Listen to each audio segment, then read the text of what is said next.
capital of the Azul Giants tribe, inside the only building still standing, the tribe leader's palace. A drop of sweat escaped from Dawuder's forehead and fell to the ground, breaking the deadly silence in the place. Dawuder looked where the drop of sweat fell, but he could not look down because of his thick beard and the huge muscles of his chest and shoulders. The body of the tribal leader, Dawuder, who used to brag about its greatness and that it looked like a moving mountain. The body that exploded with power, prestige, and authority that knew no limits. Dawuder can no longer use it to raise the cup of water in front of him to drink. 2 days have passed and he has been looking at that cup, but he cannot force his body to move to take it. Since the appearance of hills of corpses around the capital, Dawuder has entered this room and never left it again. He eats one meal every few weeks and defecates in one of the corners of the room. He does not want to see anyone or let anyone see him. His crazy shouts at his followers and his attempt to find Richard, all of this ended. He no longer said a word and no longer allowed anyone to enter his room to say anything. He isolated himself to the point that everyone in that afflicted city began to forget his existence little by little. They all knew that he was broken. They just don't know how far. But to be fair, this is not his problem alone, but it can be generalized to the entire northern region. Hundreds of thousands of years have passed since the second Heaven's Chosen was killed and the spoils were distributed to 12 northern tribes, the same tribes that exist today. This means that for hundreds of thousands of years, the 12 tribes were content with a race to arm and strengthen themselves in order to outwardly deter the rest and preserve their standing, while at the same time avoiding any direct clash with each other and contenting themselves with some schemes here and there. So in terms of personal strength, economic power, and equipment availability, any tribe from the north can fight the entire eastern region on its own, but in terms of personal experiences and mental strength, they are not that strong. There are those who are not satisfied with this kind of life and decide to separate from their tribes and live their own experiences like that person roaming the mountain, but the number of these people is very small. As for Dawuder, the lucky son, he did not have such inclinations. Since Dawuder was born as the first son of the former tribal leader, everyone knew his future in advance, and he actually followed in the set footsteps without deviating. He grew up to be an arrogant young master who flaunted his father's authority and indulged in pleasures. He was given the best resources to draw body-strengthening divine tattoos, and naturally, he had the right to use the 4th stage of body-strengthening divine tattoo after news of the death of one of the tribe's martial emperors due to a muscle explosion. And this opened a new door for him to indulge in more pleasures. Naturally, he was appointed prince of the tribe, took control of its affairs, and began to compete with the princes of the rest of the tribes in management and cunning. Then, in turn, he began to have many sons to support him after he became the leader, and indeed his prescribed path led him in the end to be the leader of one of the 12 tribes. And then he sank into pleasures a little further. When he found out that Richard was the mastermind for all this, and one of his uncles who was at the party reminded him of what he had done to Richard's mother, he felt extremely angry. Is that all? Is this the reason for all the kidnappings and killing of his grandchildren? Is this the reason for the destruction of the tribe? Human female. How could that lowly being kill even one giant because of another lowly being? He was really angry. He really couldn't comprehend. How could a human being accept the news of his son being killed and his house burning at the hands of a chicken? Because he ate an egg. But his anger was like a pebble thrown on a mountain, small and useless in comparison to Richard's anger, which he expressed in the Hill of Corpses, the hill that had broken Dawuder and silenced him some time ago. Who would have expected that one of his pleasures would be the cause of his downfall?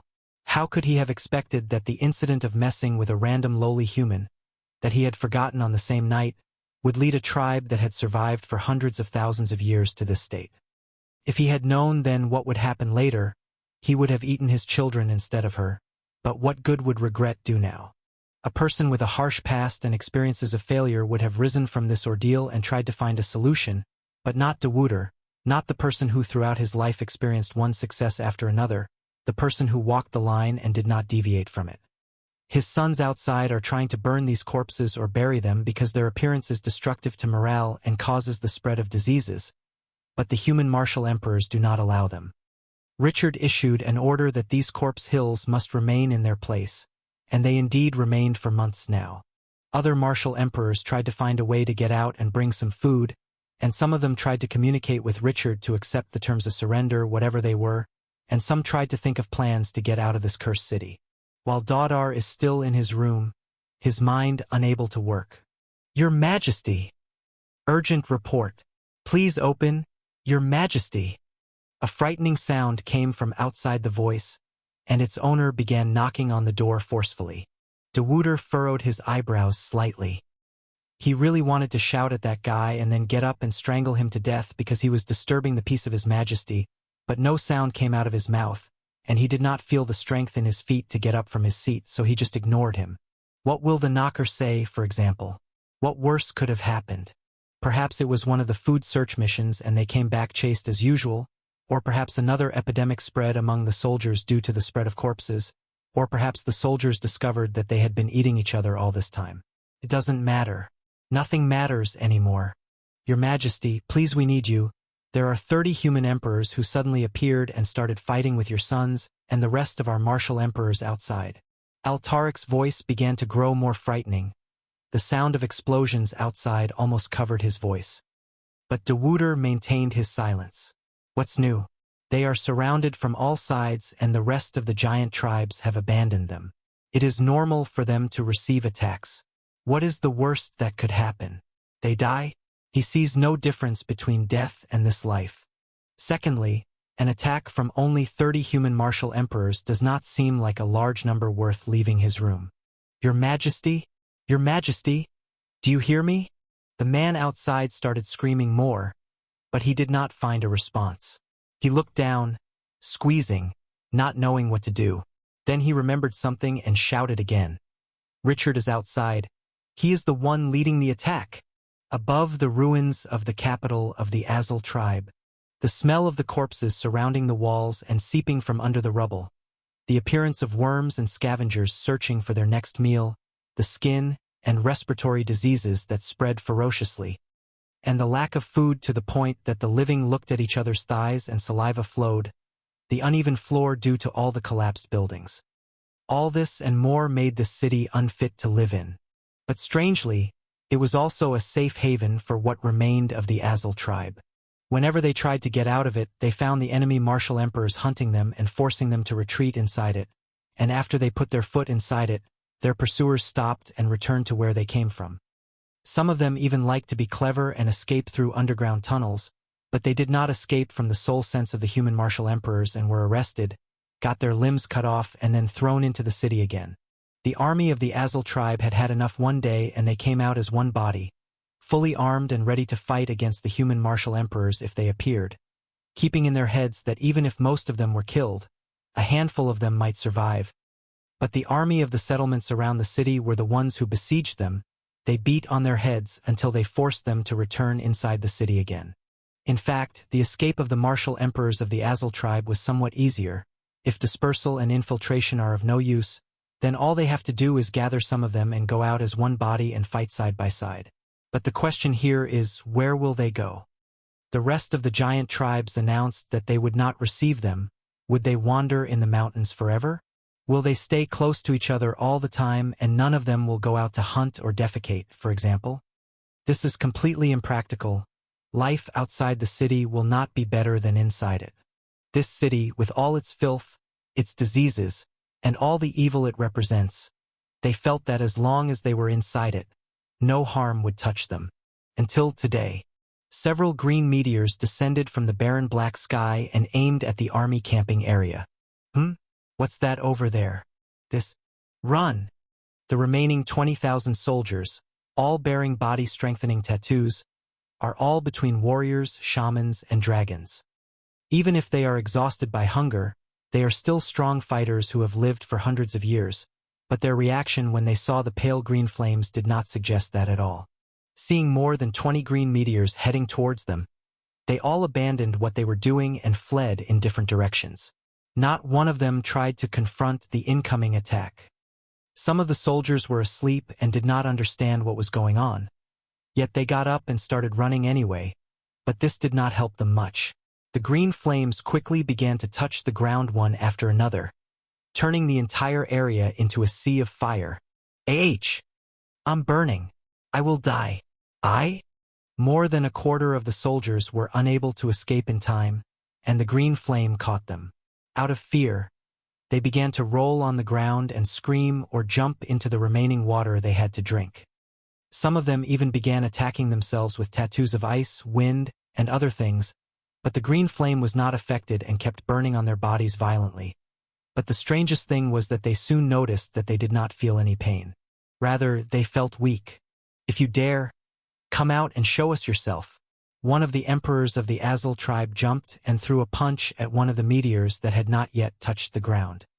The meteor exploded in the middle of the air, but this did not stop the green flame that came down in the form of rain, hitting more soldiers. Damn it! The martial emperors of the Azul tribe began to come out one after another, looking towards the sea of flames with anger and helplessness. How could they not know what this green flame was? The flame that made their tribe famous for decades, extended their lives and enriched their pockets. The flame that took the life of their entire tribe. Richard, when I find you, I'll rip your flesh with my teeth, just like I did to your mother. The son of the Azul tribe leader, Saladar, shouted with all his might, trying to bring Richard out of hiding. But he knew for sure that Richard would not answer him. Since these acts of sabotage began, Richard did not speak to them, nor did any human being attempt to communicate with them. The reason for all this was deduced by the giants later when they remembered the black day in which they saw Richard for the first time. So he knows that Richard will not come out, but this is just one of his plans to torture them further. He is definitely trying to tell them that even inside the city they are not safe from him. But something strange happened. This time a voice came from the top of the wall. Repeat this again. Saladar's angry face brightened slightly when he spotted the source of the voice. It was Richard. Saladar couldn't believe that his plan to bring him out of hiding had finally worked.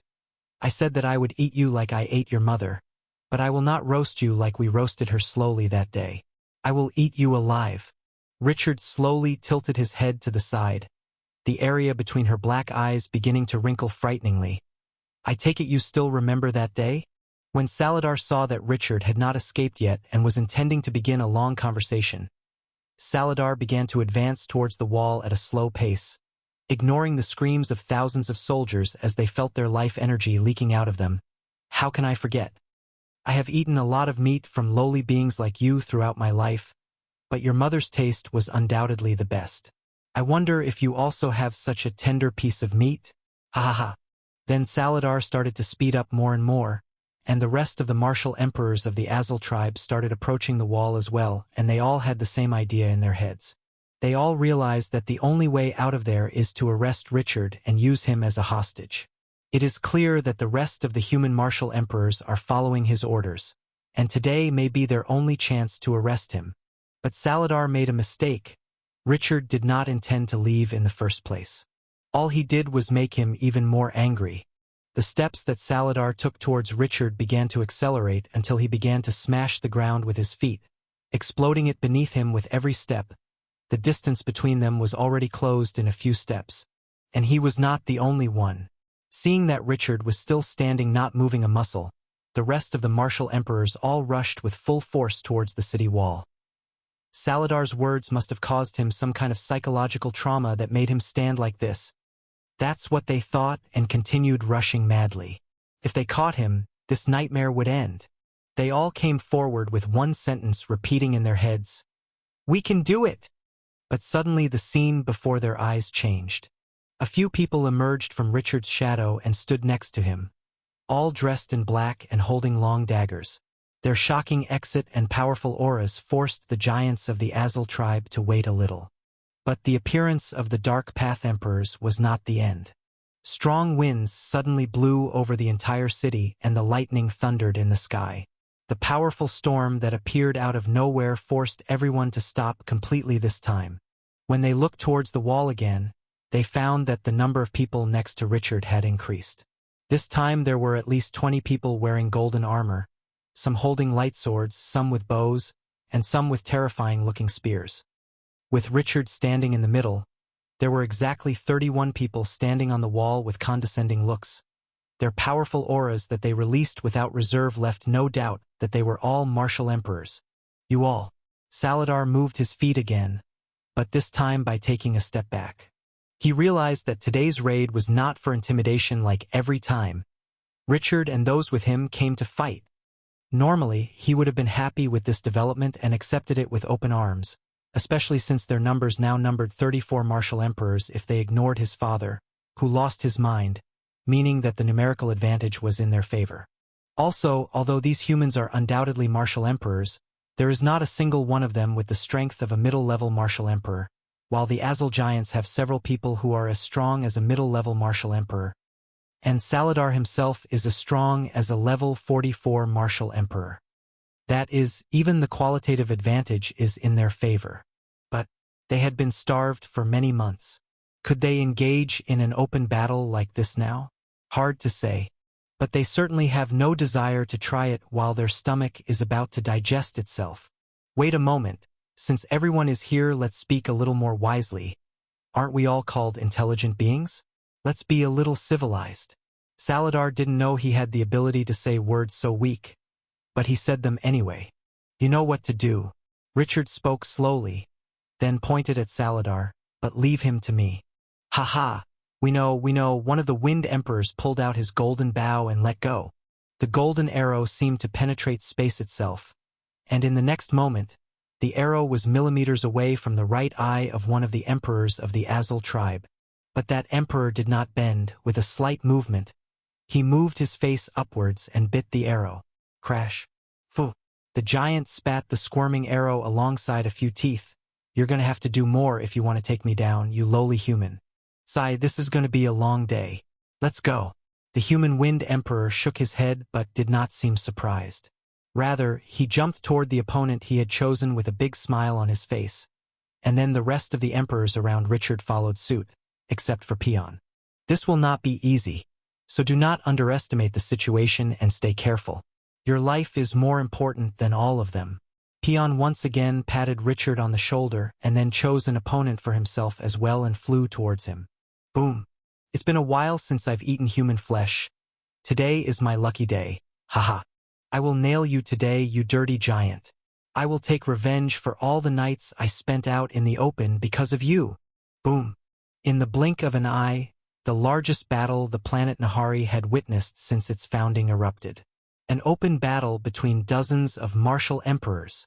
As for Richard, he did not blink an eyelid as he saw the lightning explosions and wind blades tearing apart the land of the Azul tribe and everything left on it. In fact, it can be said that he did not look in the direction of that huge battle at all. His calm black eyes were focused only on the person in front of him. Saladar, the #1 genius in the land of Azul. It is said that he is one of the 10 most famous geniuses in the entire northern region, whether in terms of speed of cultivation or sharpness of mind.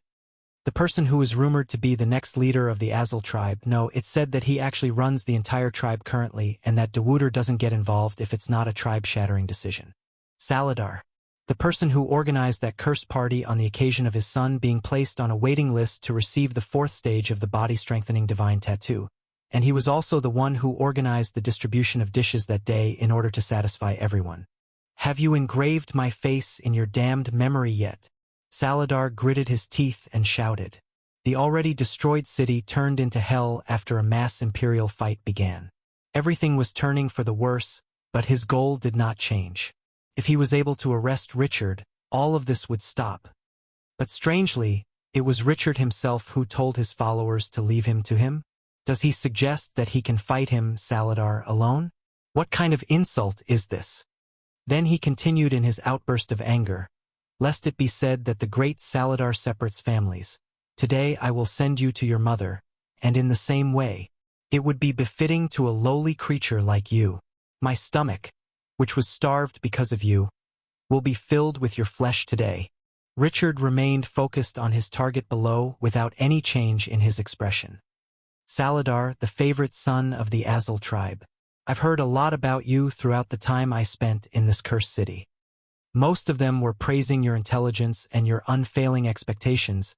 They say that sometimes you seem like you can predict the future. Tell me. A cruel smile appeared on Richard's face. and his killing intent exploded. Did you expect that your end would be at the hands of a human? Ever since Richard appeared, Saladar had one thing on his mind: capturing him. Even after 30 other human martial emperors appeared, Saladar prepared to destroy everything in his path and reach Richard at any cost. And his joy was indescribable when he heard Richard order the rest to leave him to him. Who will stand between him and that arrogant lowly human now? But, da boom! Saladar's eyes widened as he took a step back. His breathing stopped and his heart beat once like a war drum. Then it seemed to refuse to function again. These eyes. 2 black eyes like a bottomless well. Although Richard's facial expressions were calm as he was looking at Saladar, he seemed to be the embodiment of terror itself. These are the eyes of someone who has seen the horrors of the world and is ready to show them to the world. Not only Saladar, but the entire battlefield stopped. All hearts stopped beating and all eyes turned to Richard with terrified expressions. Who among those present was not killed until the ground was drowned in blood? The human martial emperors had become accustomed to wars and killing since Robin took power, and the giant martial emperors saw so many horrors in the last few years that made them believe that they had become dull and could take anything. But after feeling Richard's intense killing intent, they realized how wrong they were. The human emperors quickly bit their lips and resumed the attack. This was not the first time they had sensed Richard's terrible killing intent, so their shock was not too great. This slight difference in the timing of the response led to direct attacks landing on all the martial emperors of the Azul tribe. Boom. Attacks are powerful enough to bring them back to reality, giving them varying amounts of damage. That unplanned moment brought the battle back into balance after it had tended in favor of the giant martial emperors. Killing intent is one thing and personal strength is another. The martial emperors trembling does not mean that they are weaker than Richard, but rather it means that their souls felt involuntarily threatened by him. For example, if a martial emperor who had been hiding in his house all his life stood in front of a mortal serial killer, that martial emperor would feel his soul warning him of danger and telling him to stay away from that person, even if he was well aware that he had enough strength to kill him with a slap. There is no unified explanation for this phenomenon, but the most common explanation says that when someone kills, the heavens change the killer's aura to be gloomy and dangerous in order to warn the souls of other creatures that this person has become a killer. And the more that person kills, the more this awful, dangerous aura has accumulated to warn the rest of the living beings and tell them to take caution and stay away from him. No one knows if this interpretation is correct, but they know that the result is the same. The more you kill, the more the aura of danger and bloodshed around you increases. Richard's aura has now crossed the foothold of being warned. This damn thick aura. It seems as if heaven itself is screaming at them to flee. You! Saladar finally composed himself a little and pointed at Richard. You animal! How many people have you killed to accumulate such a killing intent? Are you even a human anymore? I once was. I used to be a good human before your generous party, but now, I don't know anymore. Richard muttered in a low voice, then took a step forward and jumped, landing straight down the wall to face Saladar. Oh, you won't benefit from the flying advantage like other insects do. Or do you think that you can directly withstand me just because you recently became a martial emperor? With this power of yours, you can use it to bully civilians, not me. Saladar clenched his fist tightly, the fear in his heart beginning to fade as he realized that he was now capable of releasing a direct strike at Richard at any time. Use the advantage of flying against you? There is no need. A cheeky laugh appeared on Richard's face. You are courting death. Saladar, the level 44 martial emperor, lunged forward with all his might, raising his fist in a punching position. Boom! With a single punch from the level 44 giant, he broke through the sound barrier, causing a huge explosion, and the ground beneath his feet unfortunately buckled from the pressure. Richard, on the other hand, did not move a step, but only raised the toes of his right foot and then lowered them. The ground between Richard and Saladar began to dent upward, forming a small plateau between them. Boom! As soon as Saladar's fist touched the hill, the point of contact turned into dust. Even as a martial emperor, there were limits to how much of the ground he could penetrate, but even so, Saladar's fist stopped after penetrating only 20 meters. This is not the first time that Saladar has directed a blow to a rocky mass, and he is certainly capable of destroying more than 20 meters, but a faint green flame within the scattered rocks told him that those rocks were not ordinary. That green flame made them stronger. Feeling insulted that his fist was stopped midway, Saladar raised his other fist with the intention of destroying what remained of the small plateau and opening the way towards Richard. But at this moment the plateau began to defend itself. It directed metal and stone fists toward every visible body part in Saridar, intending to hurt him as much as possible. Saladar, on the other hand, did not stop his attack. Rather, he accelerated his fist even more, trying to destroy all of those coming fists and turning what was left of the plateau to dust with one attack. But when he tried to lower his fist, he found that it was too heavy. There were tens of stone hands holding his arm from behind, and a few others were holding his legs. Boom! With no more time to defend or respond, the dozens of fists coming from the plateau collided with Saladar at the same time, sending him flying. Even though a few stone fists won't cause major damage, it still hurts physically and mentally. He lost in the first exchange against a human. Swoosh, and this pain was not over yet. As he was flying backward, he felt the hands that were holding his hand pulling him down forcefully. So he landed on his face with a boom, crushing the ground below him. Then they pulled him back and sent him flying towards the only standing building in the city, the palace. Boom! Saladar crushed the southern wall of the palace and continued his path like an arrow until almost a quarter of the palace was destroyed. What the hell? Before Saladar tried to raise his head to issue a war cry and rush towards Richard again. A few metal bars of those used in building the palace moved like snakes and wrapped around his wrists and ankles and pulled them in 4 directions. Then they wrapped around his neck and began to squeeze. Those metal bars were charged with enough life energy to squeeze the neck of a level 44 martial emperor using the body cultivation system. Saladar's eyes almost exploded from the intensity of the pressure, and his tongue stuck out to try to gasp for air. When Saladar finally remembered that he was a martial emperor and could destroy the bars that were bounding his limbs, he noticed something strange happening above. The giant chandelier that decorated the concert hall began to change its shape until it took the shape of a giant arrowhead. Then it escaped from the ceiling, heading directly towards him. The chandelier, or the arrowhead, cut off half of Saladar's abdomen from the side, and part of his entrails began to touch the ground. Saladar's features at this moment were not filled with despair, but rather with anger. How could he tolerate this happening to him at the hands of a human? In addition, wounds like this are nothing to a stage body-strengthening divine tattoo. All he has to do is pick up the pieces and stand back for a while and he'll be fine. Now he just has to focus on destroying the metal bar bounding his right hand and then using his right hand to destroy the rest of the metal bars before he takes his intestines and retreats. The rest of the martial emperors around will definitely buy him some time.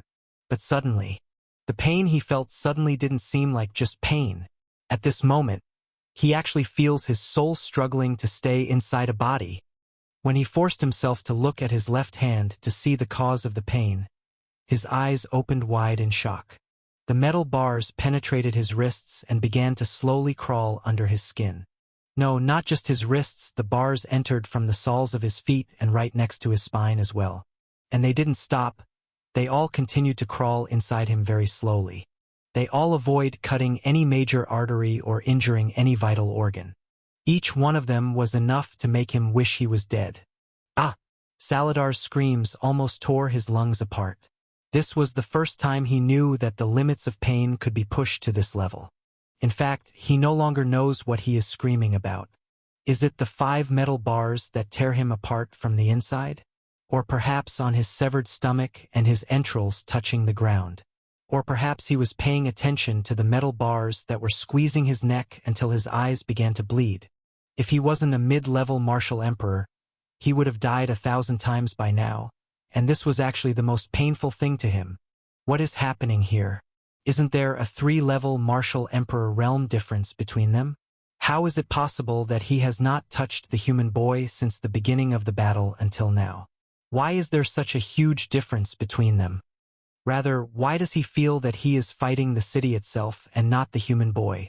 What satanic law is this? Saladar's mind almost stopped working. In addition to his enormous physical strength, He bears several attacking divine tattoos, one of which forms a powerful lightning bolt, and the other spreads poison in the place, etc., etc. But like all giants, he did not use them from the beginning and preferred pure physical strength to solve his problems. But his physical strength was of no use to him today, and he did not find even the opportunity to activate any of his attacking divine tattoos. If the situation continues. Richard moved forward at a slow pace with an expression filled with cold anger, ignoring the sounds of fire explosions, the wind whistles, and the screams beside him. He just looked at Saladar coldly throughout his walk, as if he was thinking whether what was happening to him now was enough, or if he should think about something else for him.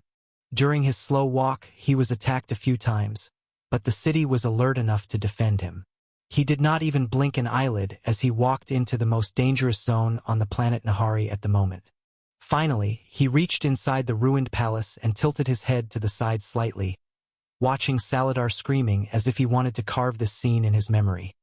But this is not enough. When my mother taught me this green flame technique when I was young, and she told me that my absent father had left this technique to us alone, I was very happy. But I soon became sad when I learned that my green flame does not hurt, and that it is only intended for medical purposes and prolonging life. I know it's a noble thing and all that nonsense, but it's not great to have a flame and no one is afraid of it. Do you understand me? The kids on the outskirts of Jura City used to bully me sometimes because they knew I couldn't hurt a fly, telling me that my father favored Caesar over me by giving him the majestic death fire technique. Richard put his hand under his chin and gave a pure smile. But with time and a lot of practice, I began to realize the extent of the possibilities in this technique. I was amazed. I don't like to admit this, but that man is truly a genius.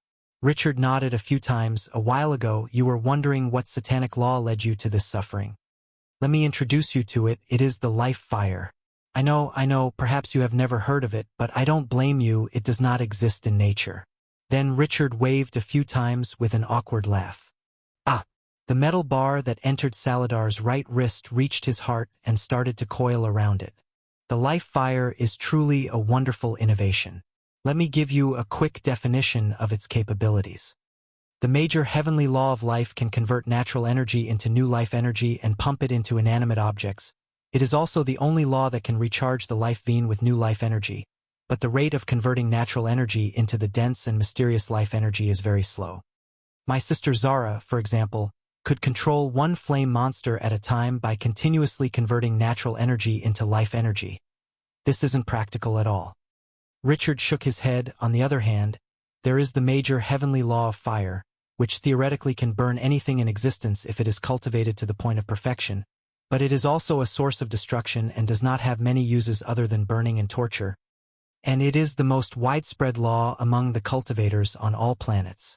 Saladar's eyes had turned into a bloody mess by now due to the pressure on his neck, and holes began to appear in them, spitting blood. Yeah, that's right, you seem to understand. The major heavenly law of life is not the best when it comes to fighting, and the major heavenly law of fire is very ordinary, so what did that man do? He merged them. He created the life fire, the only thing that can burn the conscious life energy, move it from one place to another. How genius is this? Richard laughed out loud. With the life fire I cannot create new life energy, but I can tame the life energy within anything my fire touches and take that energy for myself or inject it into anything I want. This technique literally gives me an inexhaustible amount of life energy as long as there are people worthy of death. And honestly, you guys were the best help in this, You sick bastard.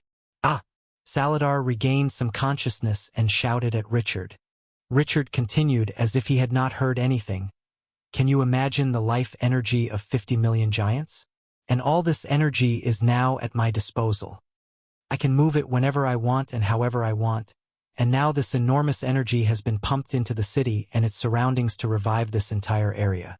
Basically, your relatives are the ones suffocating you now, The metal bar around Saladar's neck succeeded in bursting a few more blood vessels.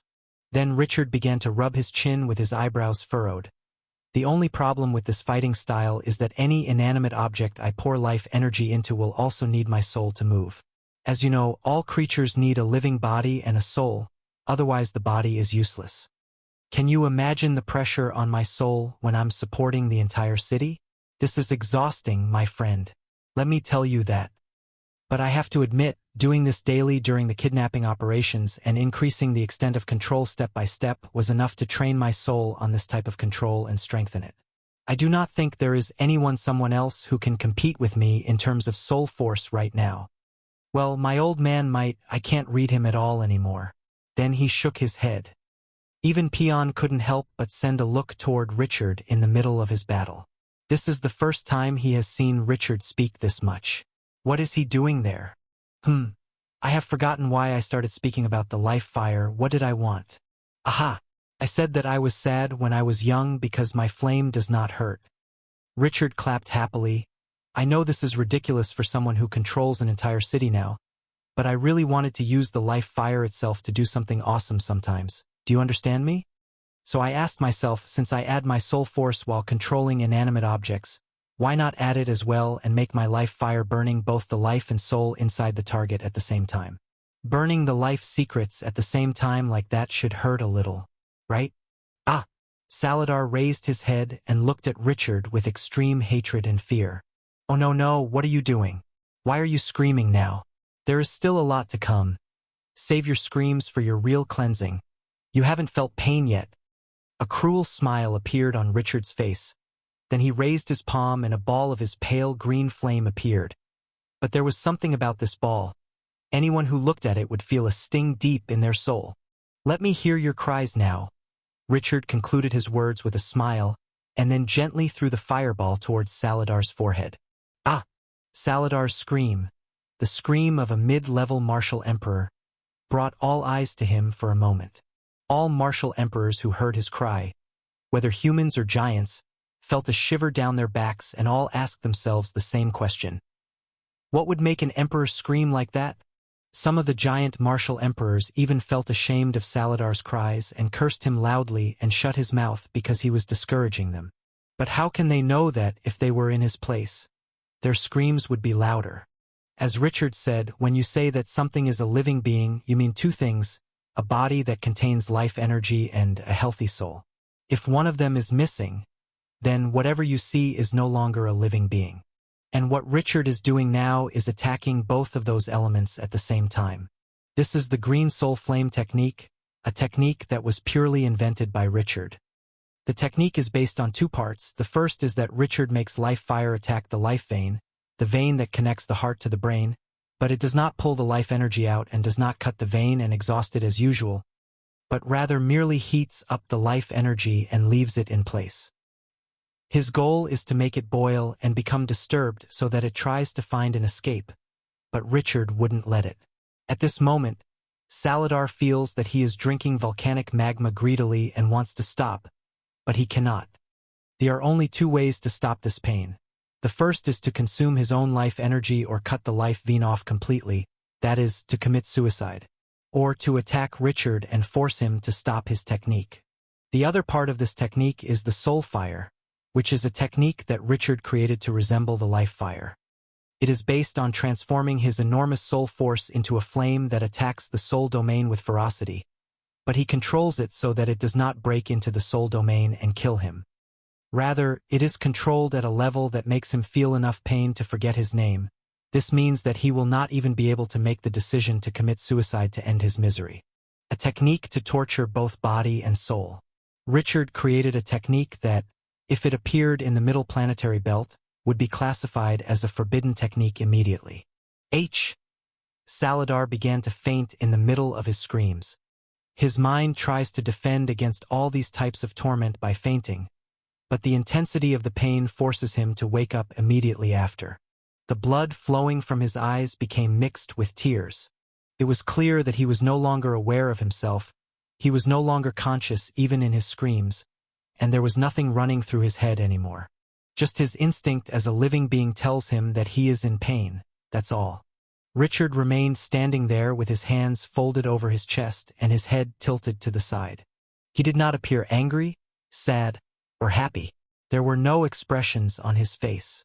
He was just watching in silence and appreciation, making small nods from time to time. He looked like a young child watching his favorite show, or a fan contemplating the latest painting by his favorite artist.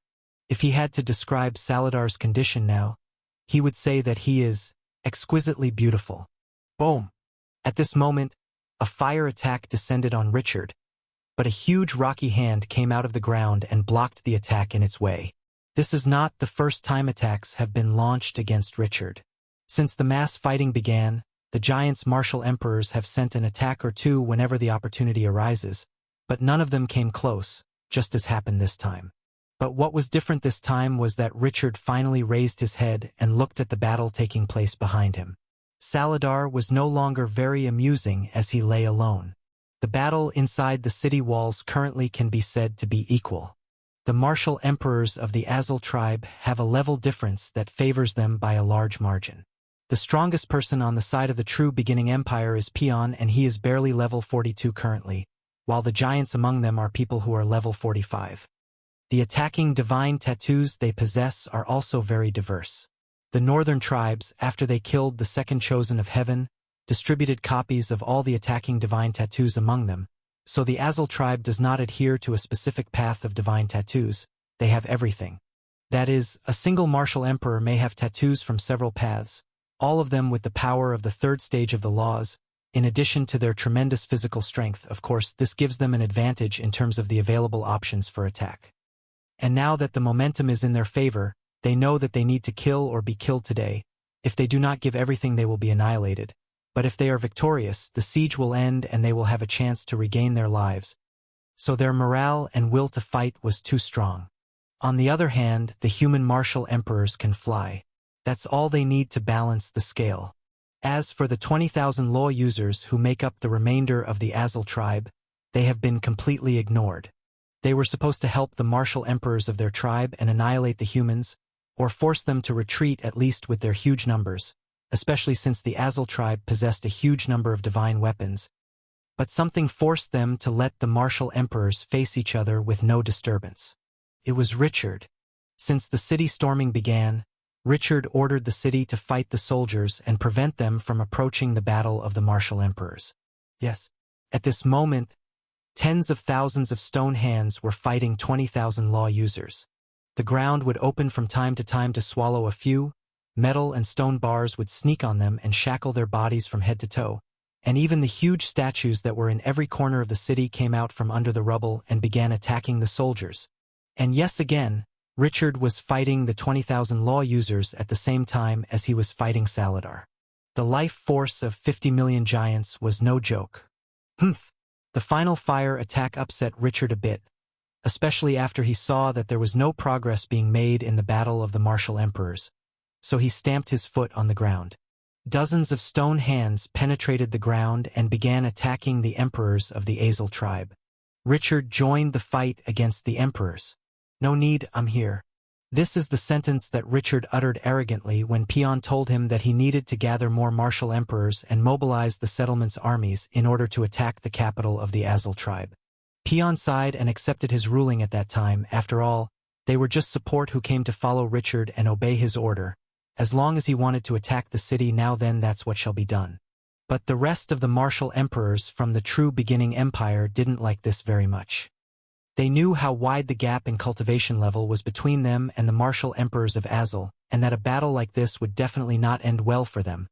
But like Pion, they eventually followed their little prince without saying an additional word. He is still His Majesty's son. But now, under everyone's eyes, Richard was proving that he was not talking nonsense. "Damn it! I got you now, haha." The battle between dozens of martial emperors was already hanging on a thin thread. Although the battle was raging and everyone was giving everything they had, no one on either side had fallen or been seriously injured so far. Although the human martial emperors have an overwhelming advantage in flight and movement speed, the bodies of giants are impervious to most of their attacks. They are practically mobile fortresses. However, this delicate balance was broken as soon as those stone hands came out from under the ground. Can you imagine fighting your enemy and putting all your focus on him, and when you try to move to attack or defend, you find that your feet are pinned to the ground by stone hands? Or that a metal rod penetrated your back? Or even that your shoe began to squeeze your foot? Richard's interventions did not cause serious injury to any of the giants of the Azul tribe. In fact, it can be said that it did not even scratch them. But as soon as he started, the balance turned out to be a one-sided battle. "Damn! What evil technique is this?" one of the giants shouted as he saw the ground splitting beneath his feet. When he tried to jump away from danger, he was met with a golden arrow heading towards his forehead. The giant did not have time to dodge again and did not have a shield to block the arrow, so he quickly raised his arm and placed it in front of his forehead. RJ. The arrow pierced his palm and crossed to the other side until it hit the giant's iron forehead, and only then did it stop. The giant fell to the ground cursing. His palm was now pinned to his head with an arrow, and blood poured from his forehead as if someone had left the tap running. This was the first serious injury in today's battle, but he also breathed a sigh of relief because he was still alive after a short encounter with death. This scene began to be repeated across the battlefield, as all the giant martial emperors began to receive one serious injury after another. The tension on both sides had broken, and now the human martial emperors began to attack more ferociously, and the resolve of the giant martial emperors collapsed as they looked in every direction to determine where they would attack next. If the situation continues, they will all fall. Let's kill that mouse first. A level 44 giant martial emperor jumped toward Richard, holding a huge divine axe in both hands. But who will allow him? The city immediately created several walls between the giant and Richard, each one of them suitable to be the wall of a small city. Then it sent dozens of stone arms to grab the giant's feet. As for the human martial emperors, they all retreated a few steps away from their opponents and launched long-range attacks at that giant. Facing walls in front, rocky arms below, and dozens of attacks from behind, there was no chance of escape. The arrows pierced his back and punctured him in several vital places, and the lightning bolts descended on his head, emitting the smell of barbecue. Then the rocky arms grabbed his foot and smacked him on the ground several times before throwing him away like a garbage bag. That person collided with the city wall and then fell flat on his face and fainted. He was the first martial emperor to lose the ability to fight today. The rest of the giant martial emperors were convinced that attacking Richard was nothing but a pipe dream in the existence of the human martial emperors, so they focused again on their opponents. When Richard saw that no one else wanted to attack him anymore, he gave the order to the city for the walls to be lowered again, and he continued to watch the battles directly in front of him, with his hands folded in front of his chest. The suffering of the martial emperors of the Azul tribe in front of him, and behind them 20,000 soldiers fighting the city in a struggle between life and death, and all this under the tones of Saladar's screaming next to him. This is paradise. Richard wished at this moment that his father had invented something that could record sound and images so that this absolute beauty could be immortalized. Outside the Azul capital wall, the nights in planet Nahari are usually barren black, as the 7 moons cannot provide the entire planet with sufficient light. Especially today, this entire area is covered with clouds and fog. However, with a little focus, 5 huge shadows, each at least 3 meters tall, can be seen standing above one of the huge trees outside the city walls. The mission will not be easy. One of the giants furrowed his eyebrows. He was dressed entirely in black and was also masked in black so that only his eyes were visible. The other 4 were like him as well. The Azul tribe is truly hopeless. They are battling a bunch of inferior humans head-on, and yet it seems they will be defeated. One of the other giants spat. What do we do then? Do we continue what we came for or retreat? The human martial emperors have the upper hand now. When we intervene and assassinate or capture that brat, his support will stop and the martial emperors of the Azul tribe will have the upper hand again. But even with the help of the martial emperors of the Azul tribe, we will be able to defeat human martial emperors, but we won't be able to kill them all. If news leaks out that we broke the treaty with the lower being settlements, a world war will start immediately. Yes, the damn shadow swords have their eyes on everyone. The 5 of us barely managed to evade them because we are trained in the arts of assassination and infiltration like them, and we are always on missions outside our cities. No one knows anything about us, so even the shadow swords do not know about our existence. But that does not mean we can do whatever we want without consequences. If we intervene and the tribes we belong to are discovered later, a disaster will occur. Do not underestimate us, the northern tribes. Just because we are silent until we collect enough information does not mean that we are afraid of anyone. One of the other giants stood on the branch, looking very angry. Lower your voices. There might be a shadow sword around. The eldest of them quickly reminded them and motioned to the one who was standing to go back to hiding. Then he returned to looking towards the city. We must complete the mission no matter the cost. If we let them destroy the Azul tribe, who knows where that boy will go after that. This is an opportunity that will not be replaced. We must capture Richard today. He's very important to our next step. True, according to the rumors and according to the information we gathered ourselves, there is no longer any doubt that the person called Richard is the son of the third heaven's chosen, the one who turned the world upside down. If we catch this Richard, we might be able to bring the third heaven's chosen out of hiding and kill him. In fact, deducing that Richard is the son of the third heaven's chosen was not that difficult. After all, the alliance of the inferior beings works under the command of the third heaven's chosen, and they were the ones who set the condition that they must not help the Azul tribe in their plight in any way. Here, it can be concluded that what is happening in the Azul tribe by order of the third heaven's chosen. And when they came here and saw Richard, this human child who had not yet reached the age of 50, giving orders to dozens of human martial emperors, and all of them calling him Your Highness. Yes, they were not sure who he was, but with all these qualities, who could he be other than the son of the third heaven's chosen? After the tribes of the northern giants learned that there were only about 40 human martial emperors, some of them were happy and tried to push their leaders to move armies and kill them all, but the tribal leaders refused, saying that this might be the number allocated to attack the Azul tribe only. But this also bolstered their hearts a little, so they sent an order to the 5 spies to arrest Richard at all costs. If we wait, the matter of the Azul tribe will end, and then we may not see this boy again. But if we move and fail to arrest him, we will be discovered and be killed. In addition, we will risk the outbreak of war against an entity we still do not know anything about their limits yet. One of the other giants shook his head and then pointed at Richard. I mean, look at that bastard. He's practically fighting everyone at the same time. Did you see what he did to Saladar? Who among us is as powerful as Saladar? The rest of the 5 furrowed their brows, but no one responded. Saladar was a known genius and was the person who was going to become the next leader of the Azul tribe. The 5 who managed to escape from the Shadow Swords were not ordinary people. But even they looked at Saladar's condition and his bloody cries and wondered if they could easily put him in this state as well. The answer is impossible. If Muscle Brain moves, this farce will end. Where the hell is he? One of the 5 crushed a thick branch of the tree and spoke angrily. You mean Dewooder? I don't think his psychological state allows him to engage in a battle like this. Just forget he is alive. The rest shook their heads. They have been monitoring the situation in the lands of the Azul tribe for a while now.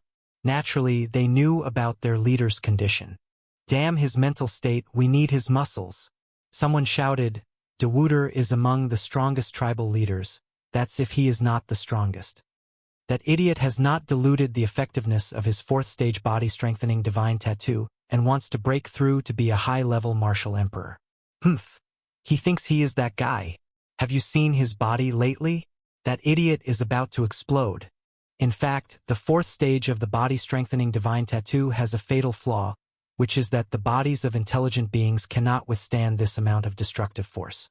Therefore, it is not rare for martial emperors to suddenly die from muscle explosions or to live as cripples for the rest of their lives. When it is said that a martial emperor died in a certain tribe and his spot has become empty, it is often meant that he suffered a muscle explosion. Of course, some tribes take advantage of this and hide some of their older martial emperors and say they got muscle explosion and died, but it is almost inevitable that they will almost all die this way one day. The only question is when. Some of them, after reaching the martial emperor realm, cut their own skin to destroy the 4th stage of the body-strengthening divine tattoo, and some keep it in the hope that it will break through a few more levels and turn into a legend. This is not a poor design or a mistake on the part of the second heaven's chosen. He did what Robin did and continued on the energy system known to him and produced a divine tattoo that was perfect from his point of view, just as Robin did when he produced perfect techniques for breaking through to the Emperor realm back then. The difference is that Robin was present when the energy transfer problem occurred and was able to find a solution, while the second Heaven Chosen was killed before he could solve this problem. This is also the reason why the giants are frozen at the fourth stage of the body-strengthening divine tattoo, and their martial system has not seen any progress in hundreds of thousands of years. How can they look into the future of the system when they cannot advance in what they currently have?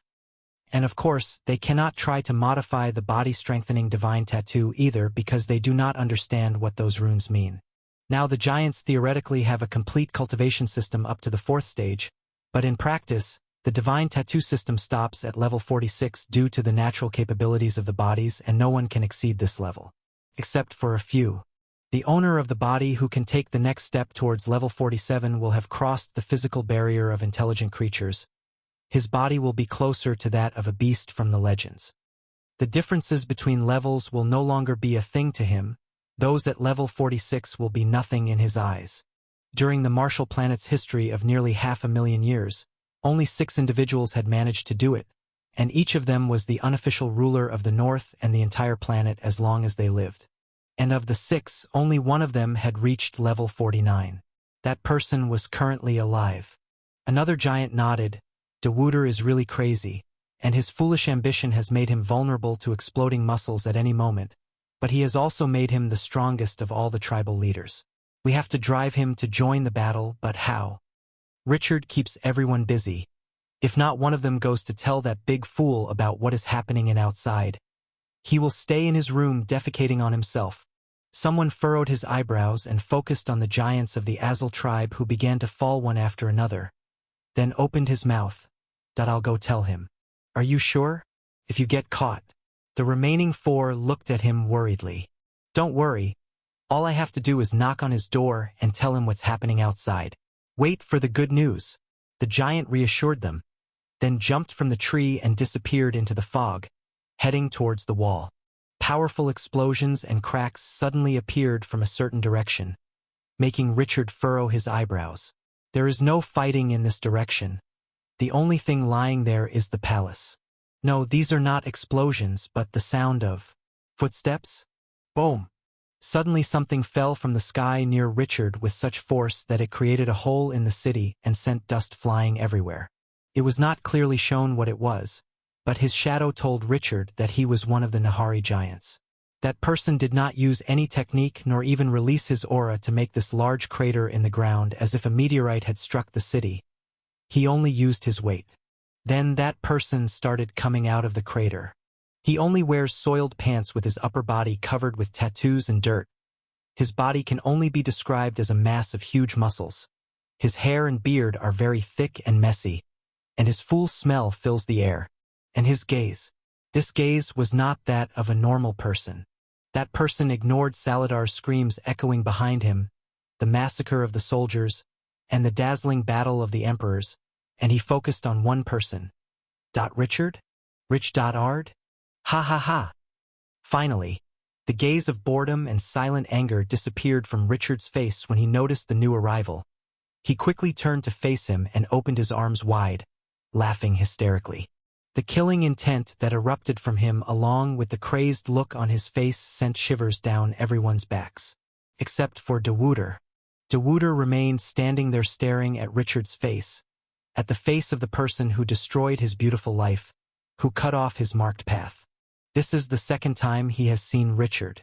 The first time at that party when Richard was still 10 years old. He remembers seeing him in a corner screaming in shock. This is the second time he saw him, but this time he saw him making his own son, Saladar, scream. If someone heard this, he would laugh and say it was ironic, but Dewuder did not find this funny at all. Boom! Dewuder took a step forward and the ground collapsed under his feet. After calling Richard's name, he did not utter another word, and he did not need to either. His wide-open eyes, his messy hair, and his agitated aura said everything that needed to be said. Dewuder was not thinking about anything at the moment. He was out to kill. This is bad. Richard, back off. Peon took a few steps back to open some distance between himself and his opponent, then shouted out loud. Dewuder is strong, very strong, as someone who tries to break the laws of physics itself by breaking through to level 47. That person is a mobile fortress. It is difficult to find 2 or 3 others capable of fighting face to face against him all over planet Nahari. Ah, come. Come to me. Everyone says that fighting you is impossible. I want to know what is so impossible about it. Richard laughed hysterically and took his battling stance, clearly not intending to carry out Peon's orders. He was unhappy because he did not find Dewuder among the giant emperors and thought that he had completely lost his mind to the point that he would not resist anymore. How would torturing him be fun in this case? This is why Dewuder's appearance now made his heart dance with joy and enthusiasm. Dewuder's steps began to accelerate. Ho! On the other hand, Richard clapped strongly, and after this thunderous clap, strange things began to happen. Half the stone hands, the metal bars, the huge statues, and all those things that kept the martial emperors of the Azul tribe and their army busy, fell silent and dropped lifeless again, and then a stream of green flame began to move across the ground of the ruined city in the direction of Dewuder. Your Majesty! However, reducing the disturbance did not make the emperors of the Azul tribe happy. On the contrary, they were all terrified. What is happening now means that half of the life energy that was allocated to fighting against the 34 emperors and 20,000 other law users has now moved towards their leader. Gather around His Majesty! One of the giant emperors shouted and jumped towards Dewuder, but swoosh an arrow caught him in the middle of his jump and forced him to descend. The rest of the tribe's martial emperors were also subjected to strong attacks at these moments, forcing them to stop and switch to defensive positions again. The tribe's army tried to advance towards their leader as well, but thousands of stone hands and statues forced them to stop. Even if it were at half power, the city could still hold them off with ease. Virum.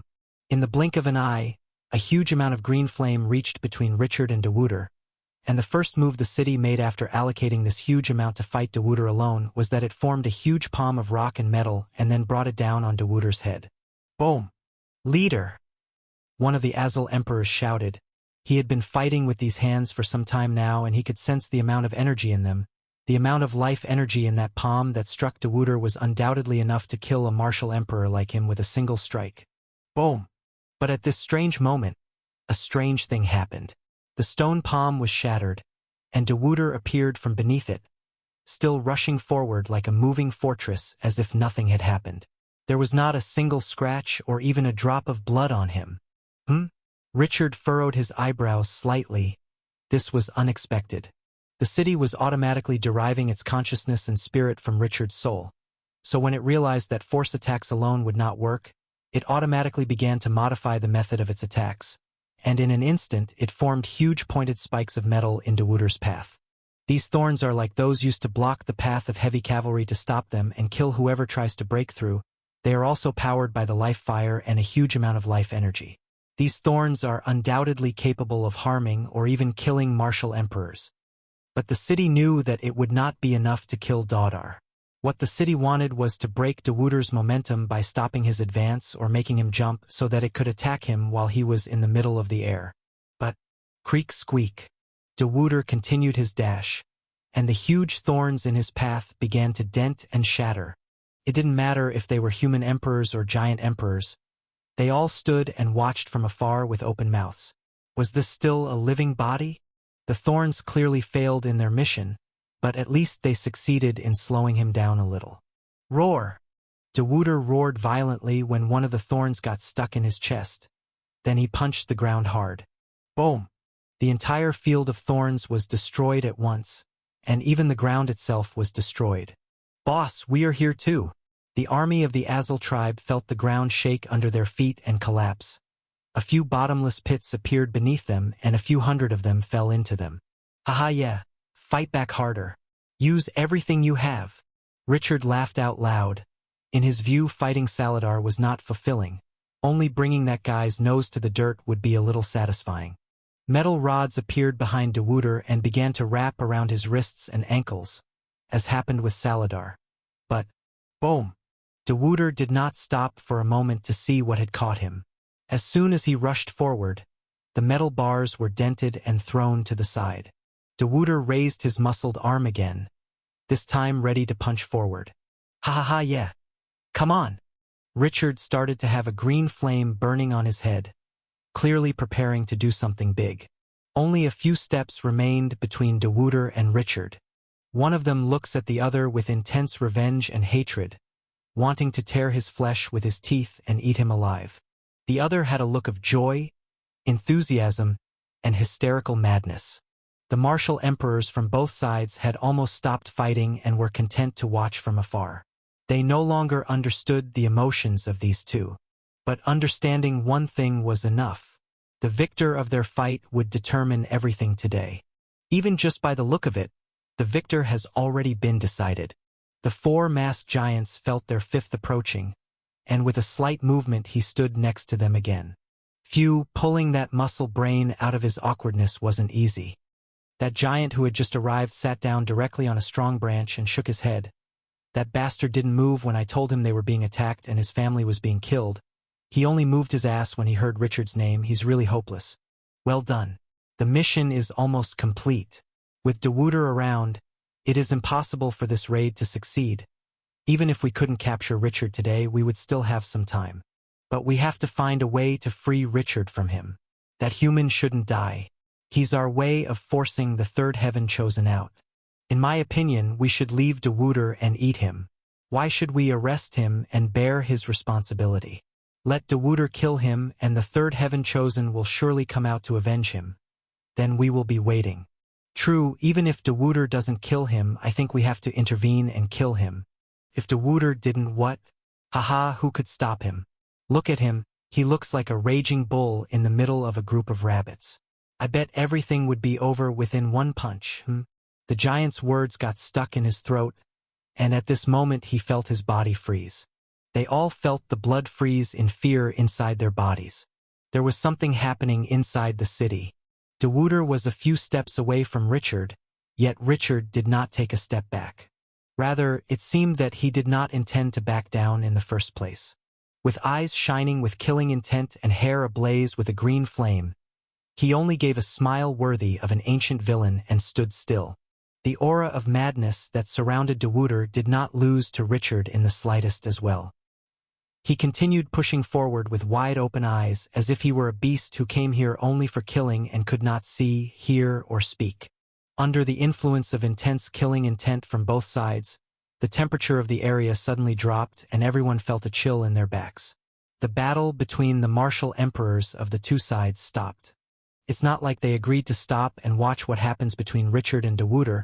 They just forgot to continue their fight and diverted their focus on that battle near the palace. They are all certain that something big will happen now. Retreat! Richard! Retreat immediately! Peon screamed as if his life depended on it. Dewooder's crazed aura even overshadowed Richard's intense killing intent. His aura simply gave off the air of being unstoppable.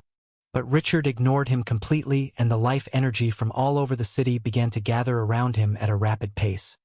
It was clear that he had no intention of going anywhere. Could that technique he wanted to try out deal with Dewooder head-on? Maybe, maybe not. But there's no turning back now. Dewooder is too strong, and his short fight against the city just now proved that he is much stronger than expected. With this technique, he probably will not be able to kill Dewooder and get off unscathed, but he will undoubtedly be able to inflict him some severe injuries and give the rest of the human martial emperors a chance to hammer the sealing nail into his chest and capture him alive. Yes, it's the same old plan. Richard didn't intend to get out of this city alive in the first place.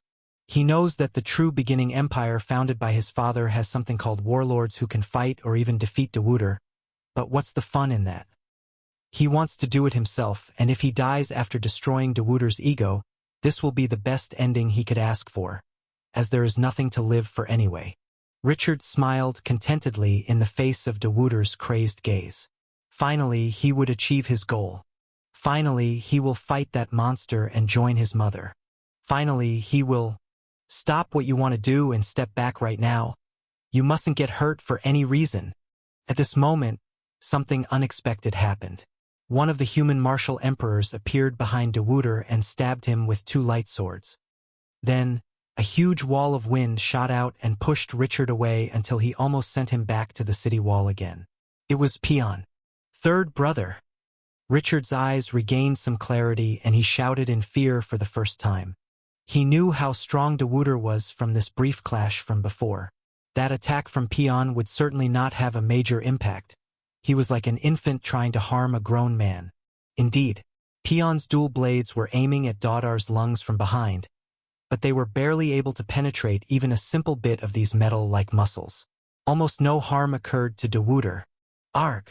Dewuder finally stopped and shouted towards the sky, but he shouted in anger, not in pain. Dewuder tried to extend his hand back to catch the insect that had stung him to crush it, but he could not reach him. And Pion didn't stay still either. He took out several wind, lightning, and light talismans from his ring and began to help his swords in an attempt to pierce Dewuder's solid skin. After finally feeling some pain, Dewuder cried loudly, then opened his hands and clapped vigorously.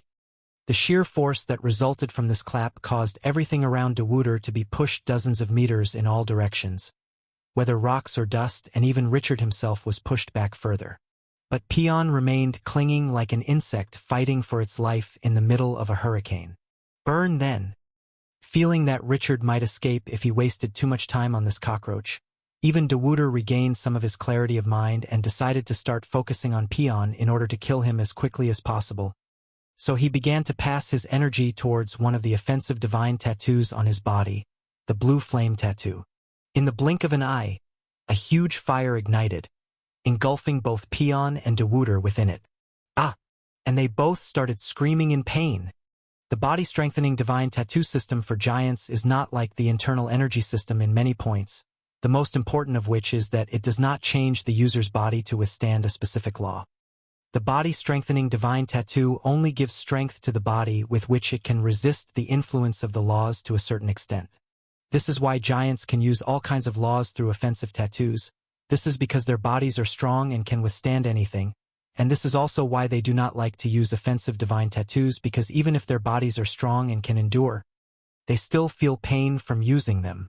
So when Dewuder used the blue flame attack tattoo, he too was being burned alive. As for Pion, his screams were louder, even though he was an emperor who used the law of wind and could protect himself or get out of there quickly. He still held on to the two swords and kept trying to penetrate Dewuder's thick skin and muscles bit by a bit.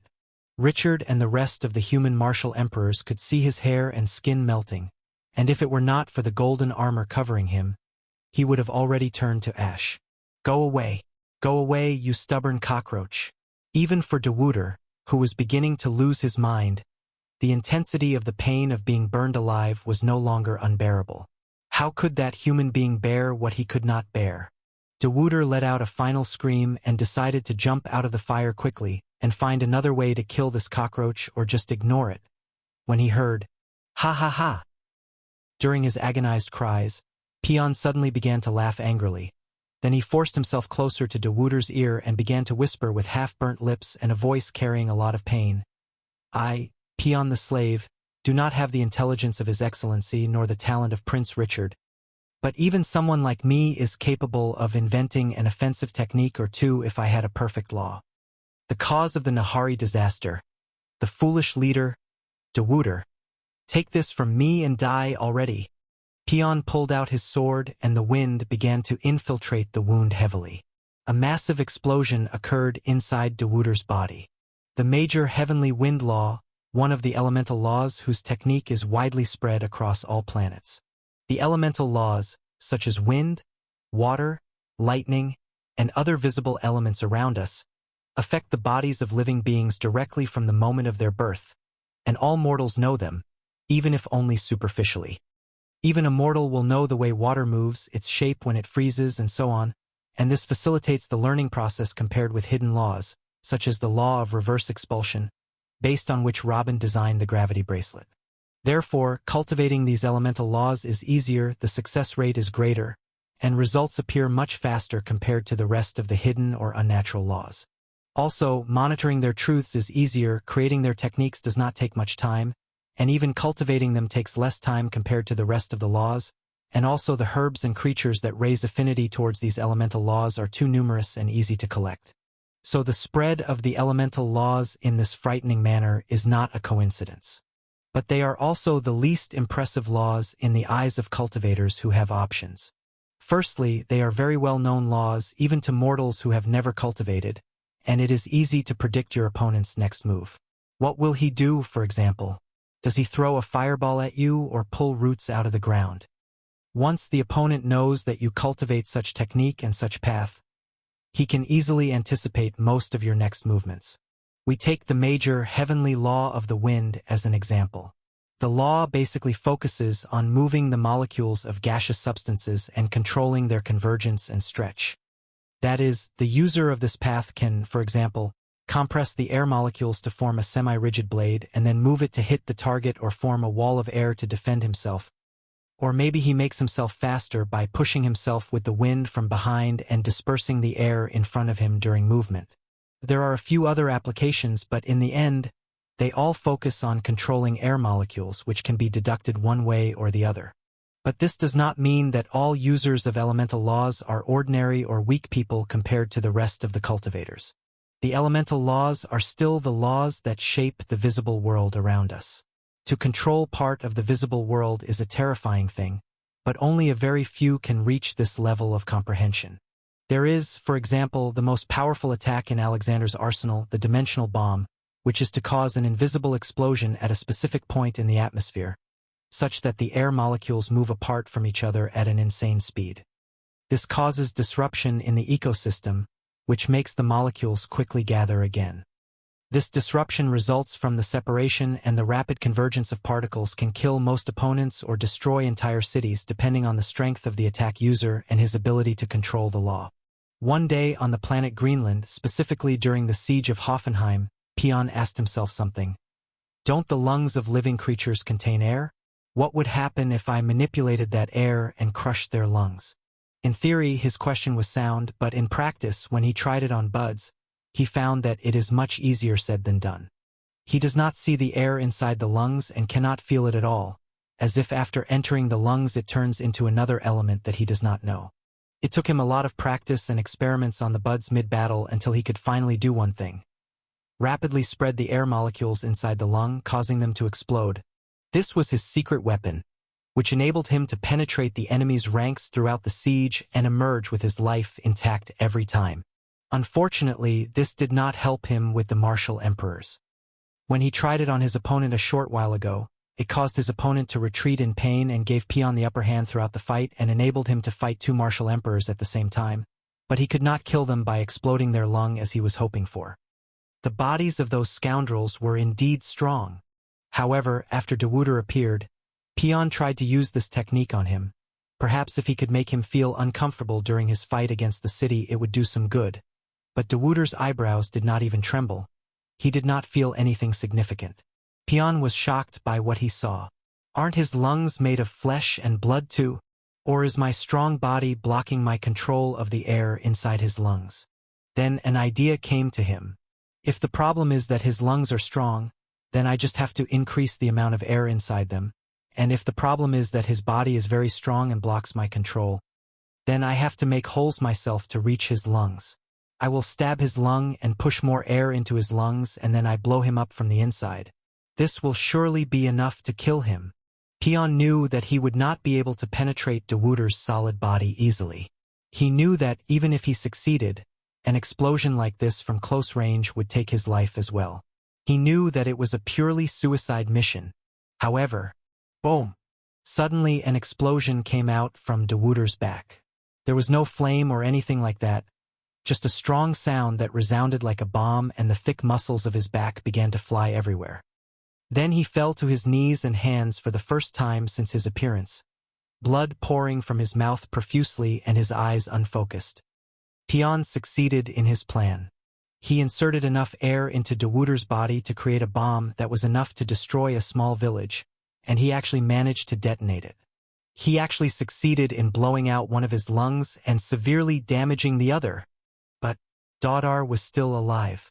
The blast of wind that resounded in the entire city and its surroundings occurred directly in Pion's face. The pressure on him at this moment was as if 1,000 whales had suddenly descended on him. His chest was terribly indented inward, and what was left of the skin on his face was torn off and flew away. He himself was thrown backward like an arrow that escaped a divine bow. His fate was completely unknown. An eerie silence filled the area. Barely a few seconds had passed from the time Pion appeared on Deodar's back until the moment of the explosion. Pion was thrown away by the explosion until what was left of his body was out of sight and Dewuder fell on his knees half dead. Yet no one understood what had happened. Tribe leader. Father. Supreme Commander Pion. Second brother. At first glance after the explosion, everyone was in a strong shock. The human martial emperors wondered about the fate of General Pion, while the giants felt that the support they were leaning on had fallen. The human emperors could no longer see their general, but they could guess what happened to him from the sight of Dewuder before them. The entire city was silent. Only Saladar's screams were the only thing heard currently. The giant has truly fallen. The muscle mass fell with both hands and feet on the ground. The right part of his back disappeared completely due to the explosion. His intestines and spine could now be seen easily, but no matter how hard they tried, they could not find his right lung. It had also disappeared and turned into a sap of blood. Dewuder's condition now can be described as a living dead. His open mouth was bleeding as if it was a broken water valve as he was trying to catch his breath forcefully, as if he were an ordinary mortal with something stuck in his throat. Also, his life aura at this moment was very weak. It was clear that his lifeline had been severely damaged. Damaged? With all these injuries, how has he not died yet? Everyone who sees this scene wonders. They know with certainty that if they were in his place, they would have died 1,000 times by now. Your Majesty! How the hell? One of the martial emperors of the Azul tribe, one of the sons of Dewuder, shouted angrily. The rest of the tribe's martial emperors quickly understood the question, and their features changed for the worse. Dewuder's strength was a source of pride for their tribe, a great deterrent to opponents, and moral support for them. But he fell at the hands of such a weak human, especially the two that Pion was fighting at the same time. The two couldn't help but look at each other and then at their hands as if they were wondering if the human was being lenient with them, or if they were really strong enough to confront him. Both sides thought of 100 things to do in a second, for example, going to help their injured or going to completely eliminate Dewuder, or some of the giants thought of exploiting Richard's shock to attack him. Hundreds of possibilities hit their heads, but they remained where they were. The human martial emperors feared that their opponents would take advantage of the opportunity and strike them from behind, and vice versa. This caused the fighting to stop, and all the martial emperors contented themselves with watching from afar. But they also kept their distance from each other and did not dare to move. Except for one person. Second brother. Richard jumped up and flew with all his might toward a certain direction. Second brother. Second brother. Please hold on. The tremendous strength of Richard's soul enabled him to easily locate Pion's body. But his fear for him did not diminish when he saw him, but rather increased. After seeing that scene, Richard was frightened and fell to his knees, then grabbed his head with both hands. No, this shouldn't happen. Pion's body no longer befits a living being. It's no use to call it a body anymore. Not a bone in his body remained intact, nor a piece of flesh in its place. All of his entrails were torn apart, and even his face became strands of torn muscles without features.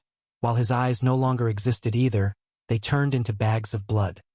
This sight, if it were said that this is the body of someone who was killed brutally a few years ago, everyone would believe it. Richard panicked and began pumping life energy into Pion's body in huge quantities. He did not know if his second brother could be saved in this state, but he did not think about it either. He had nothing else he could do. The feeling of helplessness as he saw Pion dying in front of him, and he could not do anything, almost made him lose his mind. What is the difference between what is happening now and what happened to his mother 40 years ago? On top of a tree outside the city walls. What the hell? One of the 5 giants bit down on a thick branch next to him, splitting it in half and then spat it out. I knew that this fat bastard would not do any good, so I told you to consider him non-existent. I can't believe he was brought to this state by a nameless human. One of the other 5 furrowed his eyebrows. Now the matter had become more complicated. The plan is for Dewuder to take charge of Richard, who has this annoying ability, and then the 5 of them will appear and lay siege to the human martial emperors and kill them all with Dewuder's help. but that bastard fell on all fours before he could touch Richard, and from his appearance, it does not seem that even if he lives through this, he can't fight anymore.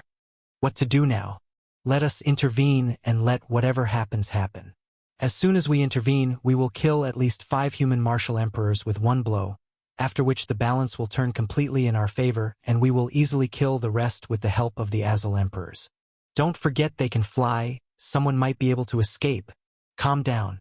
Maybe killing that human called Peon was enough to complete our mission? Richard calls him my second brother. I don't know about that, it looks more like a relationship of respect. They aren't real siblings. De Wouter has ruined everything. The older giant stood between them and focused on Richard's terrified facial expressions for a long time. Before opening his mouth, the orders are that we arrest this human Richard. And this is what we must do. Get ready. We will intervene. Oh, look at Dodar. What's he trying to do? Ah, that crazy bastard. At this moment, a powerful aura suddenly emanated from De Wouter's body, freezing the air around him, and even the dust particles stood still, forcing everyone to hold their breath. Everyone, whether friend or foe, took a step back. De Wouter was about to die moments ago. Why did such an aura emanate from him? Then suddenly his body began to emit a dark red glow, and that glow was mainly focused on his injured back. Under the influence of that glow, his back began to heal at a speed visible to the naked eye. His right lung was not treated because it no longer existed in the first place, so his spot was left empty, but other than that, all his wounds began to be treated automatically. His left lung was completed after he had lost a large piece of it.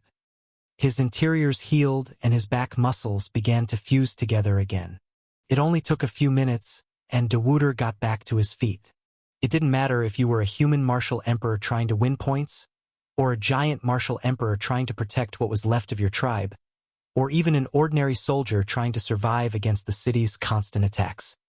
Everyone held their breath and looked at De Wouter with their eyes fully open, and some of them automatically took a few steps back. De Wouter literally came back from the brink of death, and yet his aura now is not weaker than that when he first appeared. Rather, it can be said that it is stronger by a noticeable margin. This is the aura of someone who has reached the limits of what is permissible, someone who is about to break through the physical laws of living bodies. The leader of the Azul tribe, De Wouter, has set one foot on level 47. Your Majesty! One of the tribe's martial emperors came forward happily to congratulate the tribe's leader, also happy that this battle had been decided for them after this major breakthrough. But he stopped after a few steps. Dodar's features now. Dodar, who used to have tight skin and the features of a mortal in his early 40s. Now wrinkles have appeared all over his face and body. He looked as if he was over 60. This monster's life force, which was overflowing a little while ago and could easily have supported him to live a few thousand more years, had also diminished greatly until it had reached almost half. And it was still dropping. Impossible. Did he sacrifice his life energy? One of the martial emperors of the Azul tribe shouted. He did it, I can feel his life vein leaking energy. Another martial emperor of the tribe fell to his knees. Their leader was sentenced to death. Using life energy for treatment or to strengthen oneself in critical moments is considered something of a legend. The theoretical possibility exists, but whoever can exploit the extremely dense life energy in his body without causing damage to his lifeline or just die immediately. Also, this is something that you cannot practice, as 90% of the time you will die the first time, and if you do not die immediately, holes will occur in the life vein and your life energy will leak quickly until death. Even if it happens that a genius is the one who tried and used energy without causing damage to the life vein, he would have many years of his life who could try and train for something like this. It is like a mortal training to jump from the roof of their house to see if he can endure in case a thief broke into his house, because even if he stays alive after the jump, he will end up full of fractures. De Wouter using his life energy now means one thing. It is that the injury he received from that internal explosion was actually enough to kill him, and that is why he preferred to try using life energy, because at least then he would have a chance. A tiny human martial emperor barely at level 42 was able to inflict such damage on one of the 3 strongest people on planet Nahari. De Wouter raised his right palm and stared at it with eyes filled with sadness and anguish. The rest of the emperors noticed that his life energy was leaking without stopping, so how could he not notice? He's dead and he knows it. He, one of the people who dominated this world and did everything that came to his mind without control or accountability, became a living corpse. And this is because De Wouter approached Richard again, but not with the same madness as he had appeared the first time. This time he was calmer. His lips were trembling from grief and anger. His eyes were broken with sadness over his life that had ended in this way, and his heart was burning with the fire of revenge.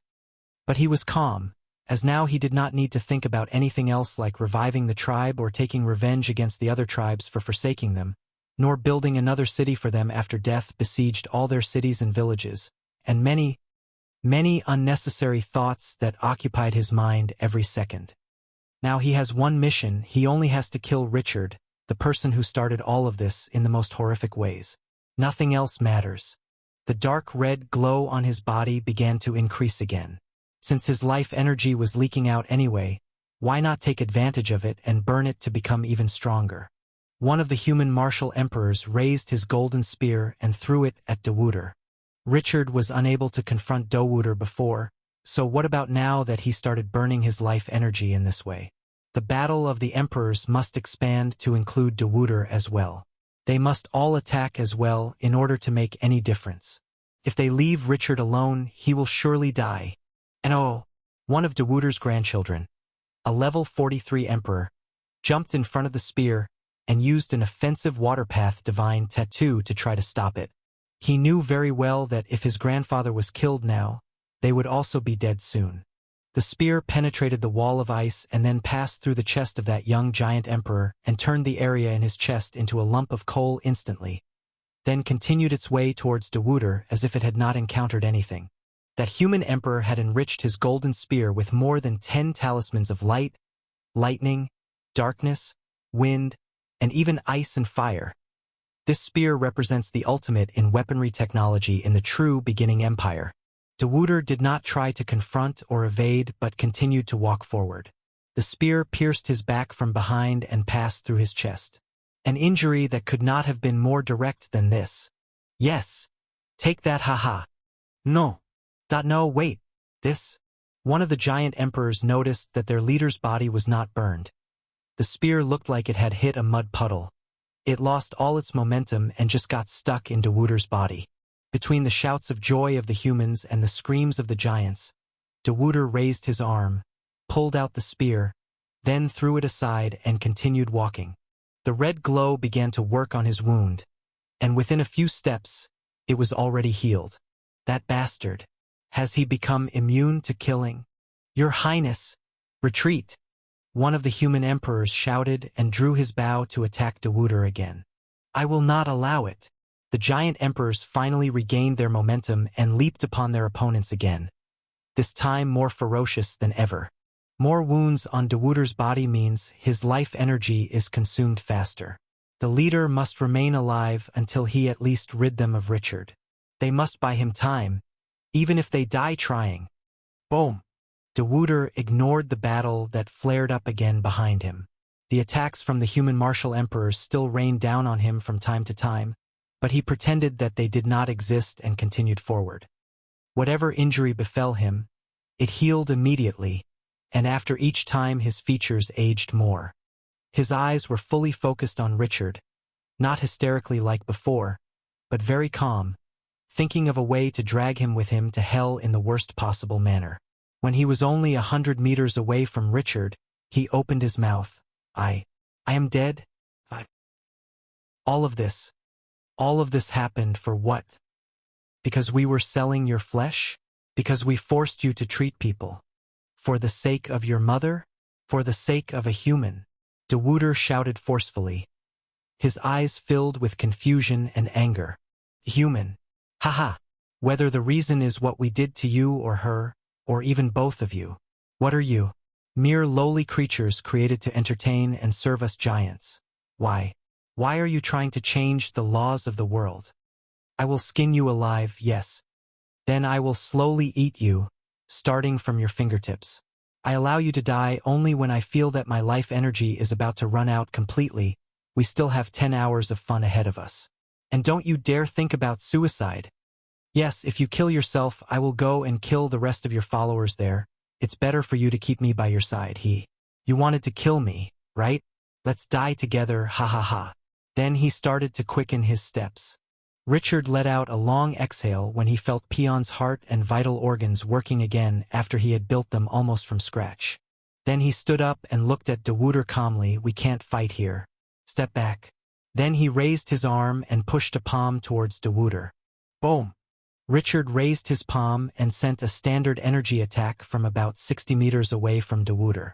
It was clear that the goal of the attack was to stop Dewooder before a battle took place near what was left of Peon's body. But something happened that made all the jaws hit the ground. Dewooder was sent flying like an arrow, and nothing stopped him except the city wall. What was this? What was that? One of the emperors of the Azul tribe took a step forward and opened his eyes at the end of it.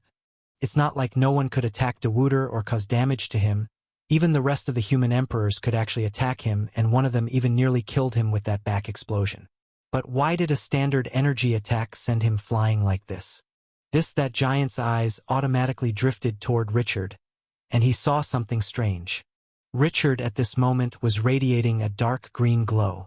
His long hair rose upward and began to blaze on fire. As for his eyes, their pupils had disappeared, and it seemed as if they had become completely white. The veins throughout his body began to twitch as if they were trying to pierce the skin and escape from the intensity of the pressure. In fact, his civilian clothes, which he had kept clean since the beginning of the battle, began to tear slightly due to the swelling of his muscles. His appearance, his irrationally powerful aura, his terrible killing intent, his enraged facial expression. That's bad. One of the giant emperors felt his soul screaming at him to run away, but he did not go far before his human opponent stopped him. This aura is undoubtedly burning life energy. He's copying the boss. Another giant shouted and placed both hands on his head. But why does it feel different? Your Highness, is it possible that he used his lifeline as well? One of the human emperors, a darkness user, felt weak in his body. What will he say to His Excellency when they return? No, look over there. A lightning user emperor pointed his spear towards the battle against the remaining defenseless army. All the stone arms and statues, everything that was moving and fighting that army had completely stopped. And not only there, but even the help that Robin allocated to the fight against the emperors stopped. And all that energy. I feel it. One of the emperors closed his eyes and scanned his surroundings with his soul sense. A huge amount of life energy was gathering from all over the city and pouring into Richard's body at this moment. He's burning the life energy he stole from 50 million Nahari giants? Is that even allowed? One of the emperors held his breath when he realized what was happening. This is terrifying. Dewooder brought despair into everyone's hearts when he started burning his life energy. What about the life energy of 50 million people? Does it have an end at all? This is His Excellency's son. Long live the true beginning empire. Ha ha ha, long live the true beginning empire. The human emperor's morale rose to the sky and they immediately attacked their nearest opponent. What was happening below had nothing to do with them anymore. As long as Dewooder found an opponent to stop him, they must complete their mission and subjugate those giants as soon as possible. Tons of rocks and metals were thrown into the air as if they were pebbles and dirt as Dewooder came out from under the city wall, looking at Richard, who was walking towards him, in anger and shock. Then he heard Richard's cold voice laughing. There is nothing to be surprised about. This was an inevitable process if you thought a little. I burn my life energy and then use the fire of life to recharge my life vein with the energy I pumped into the city, and on endlessly. Have you lost hope already? Dewooder opened his eyes even more. How was that not surprising? Richard said it was easy, but now he is also consuming his own life energy as well and knows how difficult it is. As for Richard, he is not only consuming his life energy, but he is pulling it from one direction and recharging it from another at the same time. Rather, how much energy would he have to burn for someone who had barely broken through to the Martial Emperor realm to send out an attack like this? If Richard said that he burns his life vein several times per second, he would believe him. Richard extended his hand as he walked and pulled out a metal rod from the ground. The metal rod formed in his hand to take the shape of a short spear. This method of burning has two problems. The first is that I am still weak, unfortunately, at level 41 of the internal energy system, and the third stage of the body-strengthening divine tattoo, my basic strength with burning my life energy at this rate only gets me to level 46, and this is not enough to kill you, unfortunately. The second problem is that the burning rate is very fast, so if I am not careful I may consume everything I collected within a few hours. Don't worry, you won't live for a few hours. A half-smile appeared on Dewooder's face, and he began to slowly advance towards Richard as well. In fact, he also had a similar time limit before his life energy ran out completely. Hey, didn't you stop to ask yourself why I'm telling you all this? My original plan was to use this trump card to fill you with injuries for 2 or 3 hours until my life energy ran out, and then my men would finish you off, but plans never work, right? My third brother's sacrifice changed everything. Richard laughed, and then his eyes sparkled with intense killing intent. Destroying your lung today reduced your overall strength, and forcing you to use your life force means that every injury I inflict on you will consume you faster and bring you closer to death.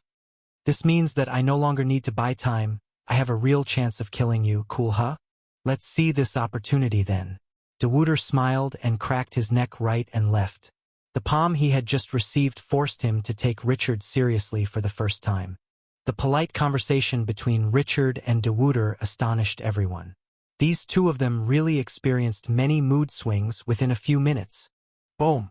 Without warning, Richard launched the spear in his hand at an insane speed that broke through the sound barrier, but Dewooder was able to stop it millimeters away from his eye.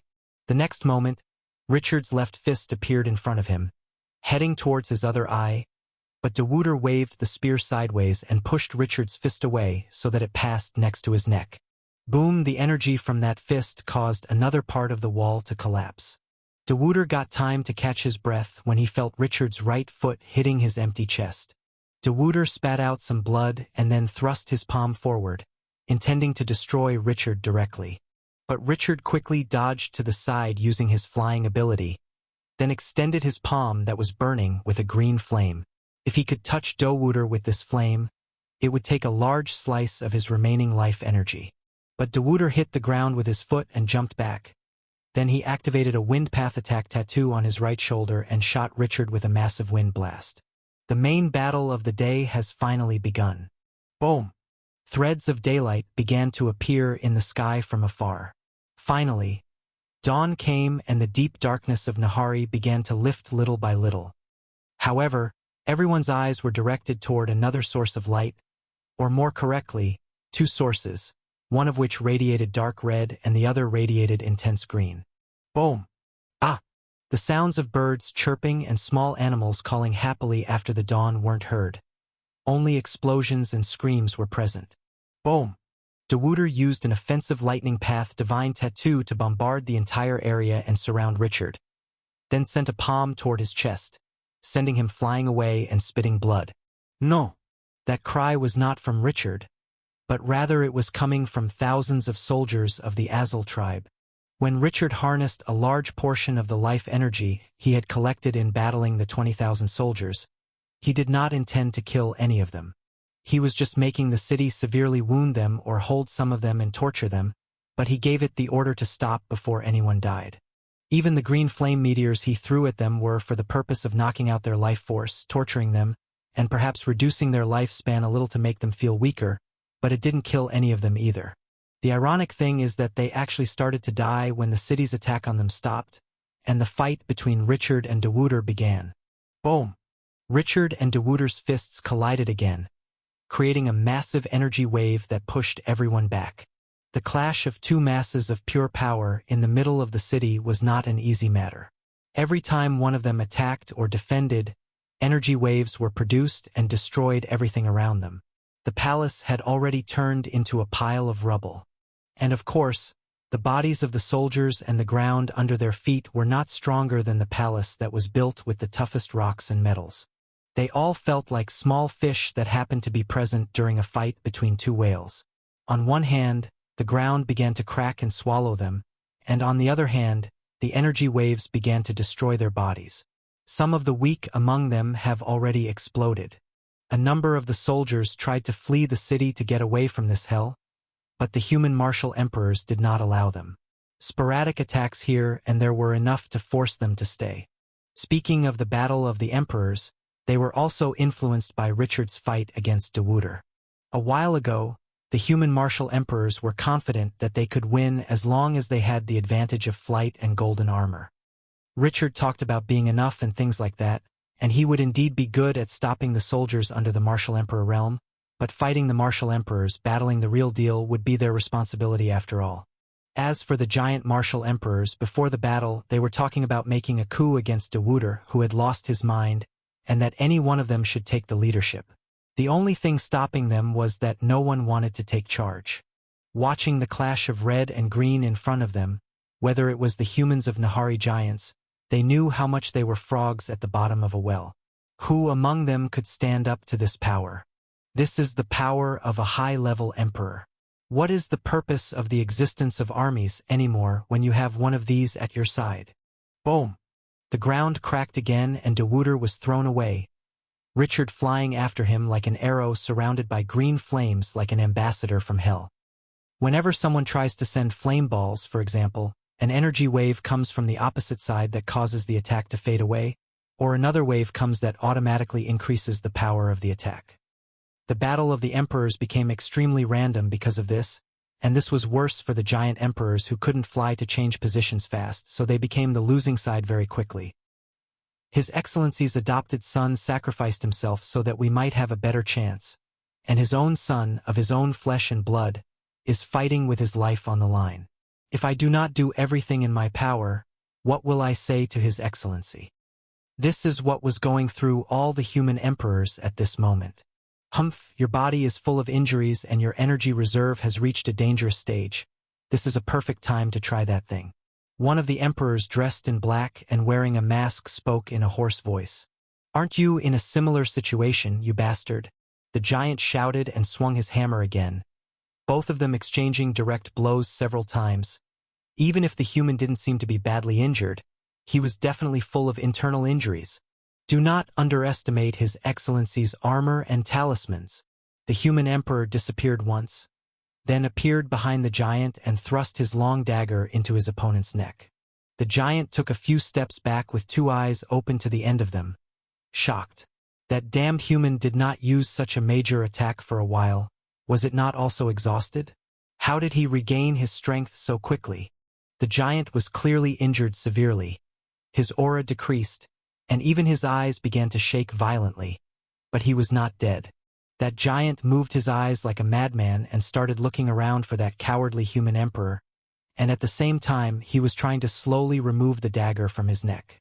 The foolish human emperor succeeded in stabbing his neck, but as usual he did not cut anything vital. All he had to do was take out the dagger and continue as if nothing had happened. He needs a chance to give that human one more direct blow, and he will definitely win. It's over. The giant heard these words, and immediately afterward he felt a terrible pain in his chest. H! He then automatically raised his hand and struck forward, and actually succeeded in delivering a direct hit to the darkness user Martial Emperor, who flew backward and crashed into some rubble boom and started coughing blood. But what was strange was that his chest pain did not decrease, but rather increased. Ah! The giant emperor forgot the pain in his neck, and the blood that covered his entire body as he got down on his knees. The intensity of the pain coming from his chest was not like anything he felt before. Within a few seconds, he noticed that it was not just his chest that was hurting him, but rather he began to feel pain throughout his entire body, accompanied by a strange feeling of weakness. Ah! The giant slowly raised his arm, wanting to see what was causing this pain. Even if he had been hit by a spear covered in lava, he should not have suffered like this. He actually felt something metal still stuck in his chest.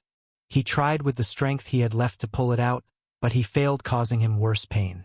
But in this short moment, the giant felt what this thing was. It had a broad head and a slim body embedded in his heart. It looked like a nail? Richard and De Wouter collided again, and again Richard was thrown backwards without causing significant damage to either side. How long are you going to play this game? Don't you want to take revenge on that whore you call your mother? Come to me, Dewooder shouted, stamped his feet on the ground, and jumped after Richard, leaving behind a huge crack in the ground. Richard's fighting style is completely based on consuming Dewooder. He counters his attacks directly but does not allow him to head any direct blow to him. He may try to fly around him and annoy him with side attacks, maybe try to throw the life fire at him to steal a few drops of the remaining life energy in his body. But he did not attempt to direct any fatal attack on Dewooder, nor give him any chance to catch him. Aha, try another way. I have tasted humiliation and shame for 40 years at your hands. You will need more than this to provoke me. A big smile appeared on Richard's face. But I'm telling you now not to bother. I won't let my third brother's gift go to waste. This was not a life or death fight, but rather one of them was already considered dead and wanted to drag the other along with him. Dewooder wants to end the fight as quickly as possible and go kill the rest of the human martial emperors. Only in this way will he cool the fire in his heart and give his sons and grandchildren a chance to rebuild the tribe. But Richard is simply too strong. And smart too. His entire style now revolves around stopping him and making him exert more effort. In this fight, every second that passes, what amounts to months or years of Dewooder's life force is burned up. If this continues, he will die before he can catch him. There is another problem that concerns him. A short while ago, he heard the screams of another martial emperor from his tribe, and that person's screams still going on until now. Then he heard screams from another familiar voice. And then another. There is something happening in the Battle of the Emperors. Something must be stopped quickly. He has to get rid of Richard first before he goes. But how to get rid of that bastard who refuses to stop for even a moment? Come on! Dewooder seemed to go crazy again and started shooting blue flame attacks in every direction. But Richard avoided them all, and then returned to approach Dewooder with the intention of tormenting him again. But at this moment the huge blue flame balls came back to attack Richard from different directions. TCH. Richard stepped back again in annoyance and opened his mouth, emitting green flames intensely, creating a dome around him. The blue flame disappeared the moment it touched the life fire, and then Richard took advantage of the opportunity and turned the dome around him to create several arrows of flame and sent them toward Dewooder. This ridiculous game must end. Dewooder gathered all his strength and then thrust his palms forward. A huge wave of energy instantly transmitted through the air and collided with the flame arrows and instantly evaporated, then continued its path until it pushed Richard back. Richard was pushed badly. Nothing was able to stop him until he hit the rubble of the wall in a loud explosion. However, he quickly stood up and did not appear to have suffered any injuries. But he quickly furrowed his eyebrows when he realized something. The energy wave that pushed him back was aimed at stopping him from flying and forcing him to stay at a certain point, even if for a moment. It was not intended to harm him. What is that thing trying to do? Virum. Richard felt a tremendous force descending on him from above, almost forcing him to kneel, but the bracelet on his wrist immediately shone and this effect disappeared. Richard knew then that this was the effect of one of Dewooder's offensive divine tattoos. Richard furrowed his eyebrows even more. First, he stopped him by pushing him with an energy wave and then forced him to remain where he was. Even if all of this happened in less than a second, Dewooder was definitely after something. And he actually spotted something out of the corner of his eye. Dewooder, who looked like an old man in his 60s, had arrived a few steps away from him, raising his fist in a punching position. Dodging from this distance was impossible. Richard took a defensive position. If Dewooder did all this in order to direct a blow to him, then that's all right too. He can undoubtedly withstand a hit or two. The green flames burned around his body. If Dewooder touched him willingly, it would be a good opportunity to steal a good handful of his life energy. But he suddenly noticed that the dark red glow radiating from Dewooder had grown darker. Within a fraction of a second, his features had grown older, the wrinkles on his face had increased, and the skin on his muscles had wrinkled to the point that he began to look like an 80-year-old old man. Richard immediately understood that Dewooder had accelerated the burning of his life energy in exchange for greater strength for this one attack. He literally rushed towards death in exchange for ending the fight. Dewuder knew that he only had a few minutes of life left after this sacrifice, but this did not seem to discourage him. Rather, he muttered with intense killing intent, "Come with me."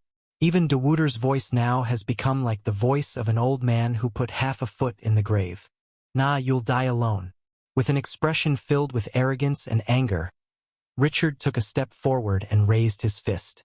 It was clear that he intended to confront Dewuder's attack directly, but not with blind confidence either. The ground beneath Richard cracked and green flames began to emerge from it as if a volcano had exploded. The momentum around Dewuder was enough to push away anything that stood in its way, but the green flame did not intend to head towards Dewuder from the beginning, but rather spilled over Richard's head and entered from his feet. Richard's eyes began to burn dark green and flames began to emerge from his mouth and nose.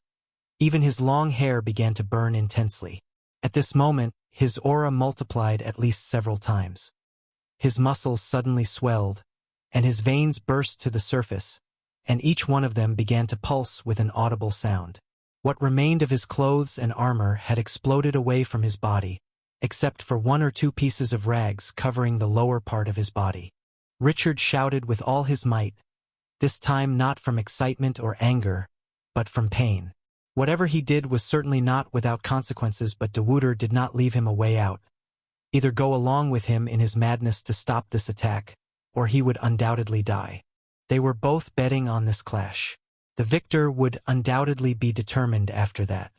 Richard and Dewuder each clenched their fists back and jumped towards the other with unstoppable momentum, both intending to finish off the other party with this one attack.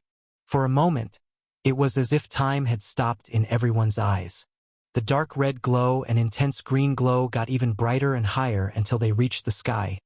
Some low-level soldiers were unable to open their eyes and see what was happening. The martial emperors, however, saw everything clearly. The ground beneath Richard and Dewuder's feet swayed downward for dozens of meters, the fog lifted around them, and the storm that was clouding the sky split in two, and even the space between them seemed to be shaking violently, trying to hold itself together. And for some reason, they noticed the gentle smile on Richard's eyes. "It's happening. It's happening," Richard repeated to himself as he rushed forward, irresponsibly burning up his reserves of life energy.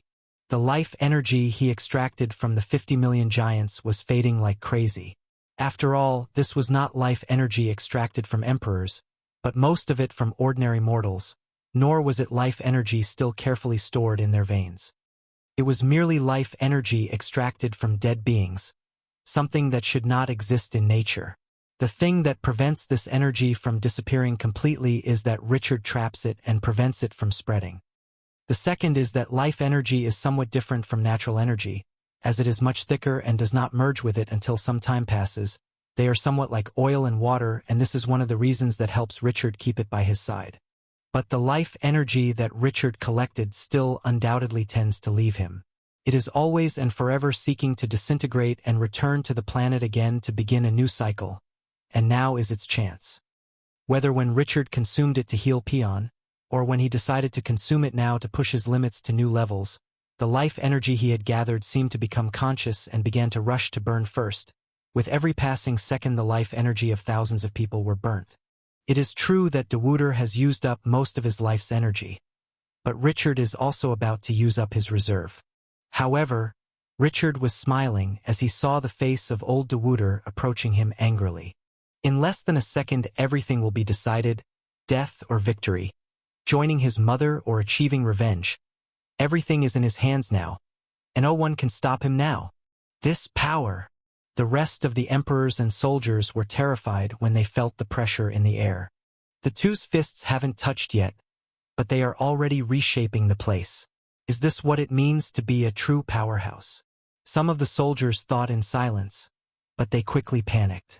If all of these phenomena are occurring and they have not yet touched, then what will happen when? Oh shit!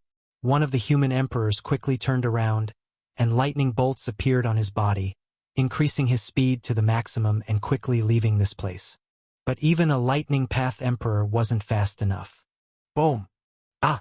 The two's fists finally met, creating a devastating energy wave. What remained of the huge palace turned to ash, and even the rubble scattered around the city crumbled further. The 20,000 soldiers felt as if they had collided with a metal wall and flew away, spitting blood. Some of them lost consciousness, and some of them died instantly. The emperors from both sides were pushed back a few steps before they were able to stop again, and some of them were sent away if only they could stop them by colliding with the wall or one of the trees outside the city, and even after they had restrained themselves, the shock of the wave was still resonating in their bodies from bottom to top. "Your Majesty!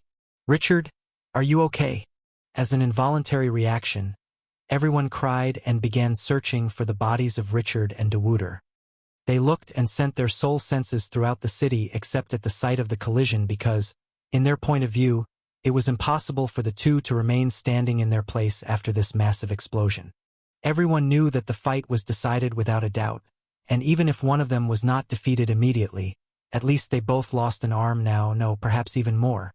This power they had acquired by sacrificing life energy was not something their bodies could handle yet. Even if they managed to defend themselves, their immense strength was enough to destroy them from the inside. They have both reached the limits of what they can understand about power. However, after about a minute had passed, no one found the bodies of Richard and de Wouter. Some of them thought that they had immediately evaporated from the determination to attack, and this was not something unexpected given the power they felt. Look over there. Something strange appeared before everyone's eyes as soon as the dust settled. There were shadows still standing in the dent created by the clash between the two. Is it possible that they are still there? How could they not have been thrown backward? No, this is... One of the wind user human emperors stepped forward and with a wave of his hand, all the dust cleared away, but he quickly took a few steps back again. What the... Richard and de Wouter were still standing in the same place. To be more specific, both of them were still in a punching position, but the look in their eyes had changed from anger and revenge to panic and fear. There was a third person standing between them, holding each of their fists with one hand. Under everyone's gaze, that person nodded with a smile. Good punch. In the face of de Wouter's suppressing fist, an attack in which de Wouter had sacrificed almost a third of his life energy and put himself on the verge of death in order to carry it out. In front of a fist that had surpassed the barrier of a middle-leveled martial emperor and fully deserved the title of a high-level martial emperor full attack. Richard did not back down. Just thinking about Richard burning his remaining life energy without counting, in the blink of an eye, the life energy of 5 million giants was burned at the same time. He did not take into account the strain that this would put on his lifeline, nor did he think for a moment about the hardships and years he spent collecting this energy. A little bit more. Just a little bit more. Richard gave a big smile as he walked forward. The moment he had been waiting for so long was now in his sights. Nothing could stop him now. Nothing. But Richard's fist collided with something and stopped. The powerful sound of the explosion and the splattering of blood that he had expected did not happen. Rather, it seemed as if his fist was like a pebble hitting a pool of mud. All the momentum he had gathered suddenly disappeared as if it was never there. What is this? Richard's mind stopped working for a moment.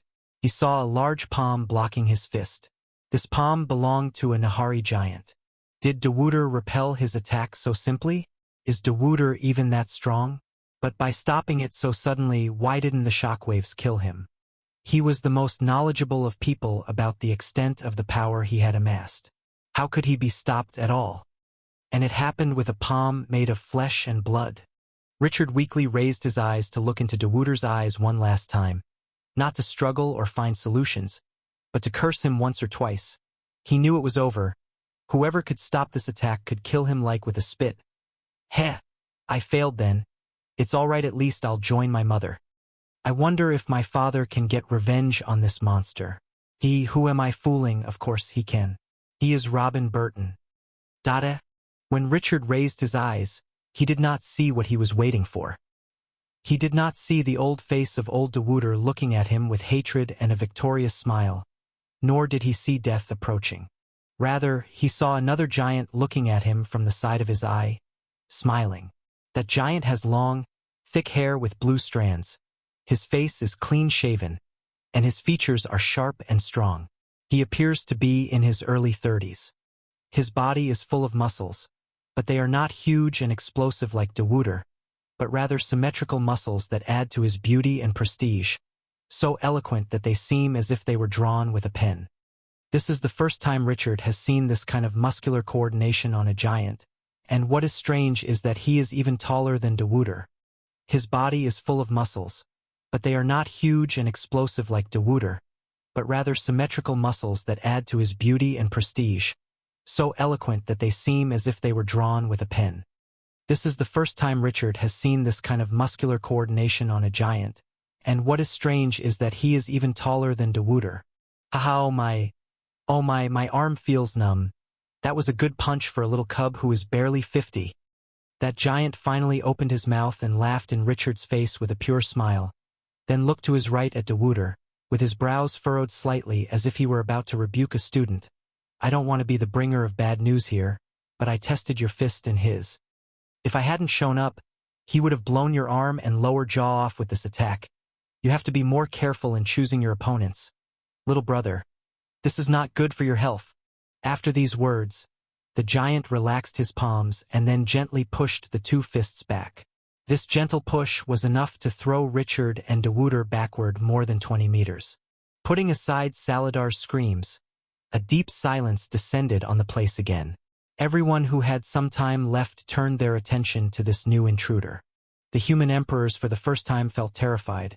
Until this moment they believed that even if they did not win, they could escape easily, but after seeing that giant stop the final attack of Richard and Dewuder like this, who could escape from an entity like this? In return, the remainder of the tribe's army cheered vigorously. Ha! We are saved. Ha-ha, I knew they wouldn't leave us. I knew the support was coming. Kill them. Kill them all. The human martial emperors took a few steps back in front of these cheers. For them, there was no longer a fight. They should think of an opportunity to take Richard and Peon and get out of there. The remaining martial emperors of the giants felt for a moment that their savior hero had arrived, and they almost shouted out loud as well, but they quickly silenced themselves for two reasons. One is that they do not know who that giant is, and the second is how the giant deals with Richard and Dewuder as if they were equal in his eyes. Between the fear of the human martial emperors, the joy of what remained of the giant army, and the anticipation of the giant martial emperors, the atmosphere between the three individuals in the middle of the city was even heavier.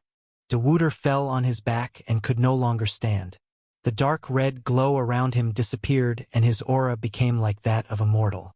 His facial features were no longer visible due to the wrinkles. He had to close his eyes tightly like an old man just to see the new arrival. The great leader Dewuder, the person who can shake the earth wherever he goes, even some cold can kill him now. That attack destroyed what remained of Dewuder's reserve of life energy. He only retained enough to see Richard dead and eat something from his body to feel the pleasure of revenge. You, this power, these specifications, are you, that person in the mountains? His voice also became weak and distorted, like an old man whose hour was approaching. At this moment, a shadow appeared in the sky, blocking the dawn light and attracting all eyes toward it. It was the shadow of a huge winged beast, dark blue in color, with a huge head containing a huge jaw that seemed to be able to tear apart anything in existence, and a long tail full of bumps as if they were blades. Its length from the jaw to the tip of its tail was no less than 60 meters. With every stroke of its huge wings, the air under him explodes. Boom! The beast landed on what remained of the city wall on its massive hind legs, then extended its winged arms. This one roar brought thousands of experienced giant soldiers to their knees and forced the martial emperors of both sides to take a few steps back. Is that a dragon? The knees came down one after the other. In the blink of an eye, thousands of giants were kneeling in fear and panic. That shout wasn't just a beast's roar. They felt their very souls twitching. Is that a dragon? One of the human emperors took another step back. His soul was screaming at him not to get into trouble with that beast. The word dragon was not strange to the inhabitants of both planets Jura and Nahari, and even to the inhabitants of Greenland and Orphan Blood, as there are many beasts that have the word dragon in their name, such as rock dragons, the southern savage dragon, the blue river dragon, and many, many others. But most often these are just lizard beasts, and the word dragon is inserted into their name for exaggeration. But the presence of these beasts, and even the other beasts similar to the description of dragons such as the winged Darko beasts, did not compensate for the fear of dragon myths in the hearts of people. Even if they came from the same species, talking about true dragons still had a special awe. It is like saying that ostriches and doves are the same because they are both birds. True dragons really exist? Aren't they only a legend? A darkness user human emperor muttered in a low voice, then looked towards Richard and what was left of Peon, already starting to calculate the best way to reach them and then get out of there quickly. No, this is not a dragon. Legends say that dragons are thousands of meters long and have 4 limbs other than the wings, and each limb contains 5 claws. As for this one, it is approximately 60 meters long and has only 2 limbs other than the wings, and it has 3 claws on each limb. It's a wyvern, one of the human emperors analyzed. The rest of the emperors looked at the speaker from the corners of their eyes and did not comment. How could they trust these legends? Planet Jura has never known the existence of this type of beast. Neither wyverns nor dragons have been reported to have appeared in any historical era. The only information they have about these terrifying creatures are merely legends passed down by mortals. According to legends, the wyvern is one of the closest breeds to true dragons. The description of this beast is similar to the specifications of a wyvern. But the wyverns are supposed to be much smaller than what they see now. It is truly a wyvern. The king of the northern edge Great Mountain, Crixus the Great. Dewuder murmured in his tired voice as he looked at the majestic winged creature, then nodded with a smile and returned to lay down on his back. Only one person can mobilize Crixus the Great from the north edge Great Mountain. I never thought that I would see you in the last moments of my life. Cough, cough. When I meet my ancestors and they blame me for the destruction of the tribe, I will tell them that I met you, hee, cough, cough. Perhaps they will give me some respect. As long as you are here, I can go in peace, O great ancestor, Holak. Dewuder closed his eyes, clearly preparing for a peaceful death. This creature is really Crixus the Great, the wyvern that allegedly controls the North Edge Mountain Range and all the beasts of the world. One of the emperors fell to his knees. Crixus the Great is one of the stories that scare children at night. It is just an unconfirmed legend. In the far north of the planet Nahari, there is a gigantic mountain range filled with beasts of every size and color, and from time to time waves of those beasts emerge that destroy many settlements, villages, and even the less protected cities of the giants. And they don't stop until they are all eventually killed.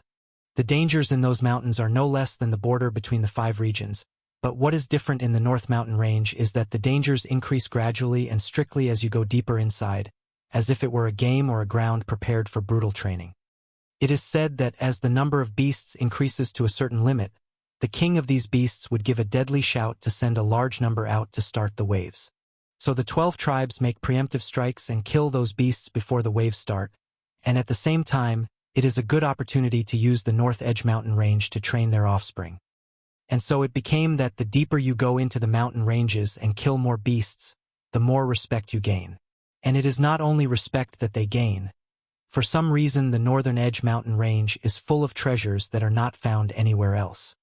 Rare herbs that are millions of years old, minerals with unique properties, the opportunity to steal cubs of rare beasts, huge amounts of energy pearls scattered everywhere like pebbles, and many more to count.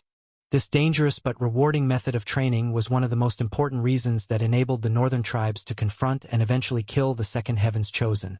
And it is what keeps them strong to this day and keeps them always ready for war while living in peace among themselves. But this routine of entering a certain distance, killing a bunch of beasts, and then coming out again to brag was not liked by many geniuses throughout the ages.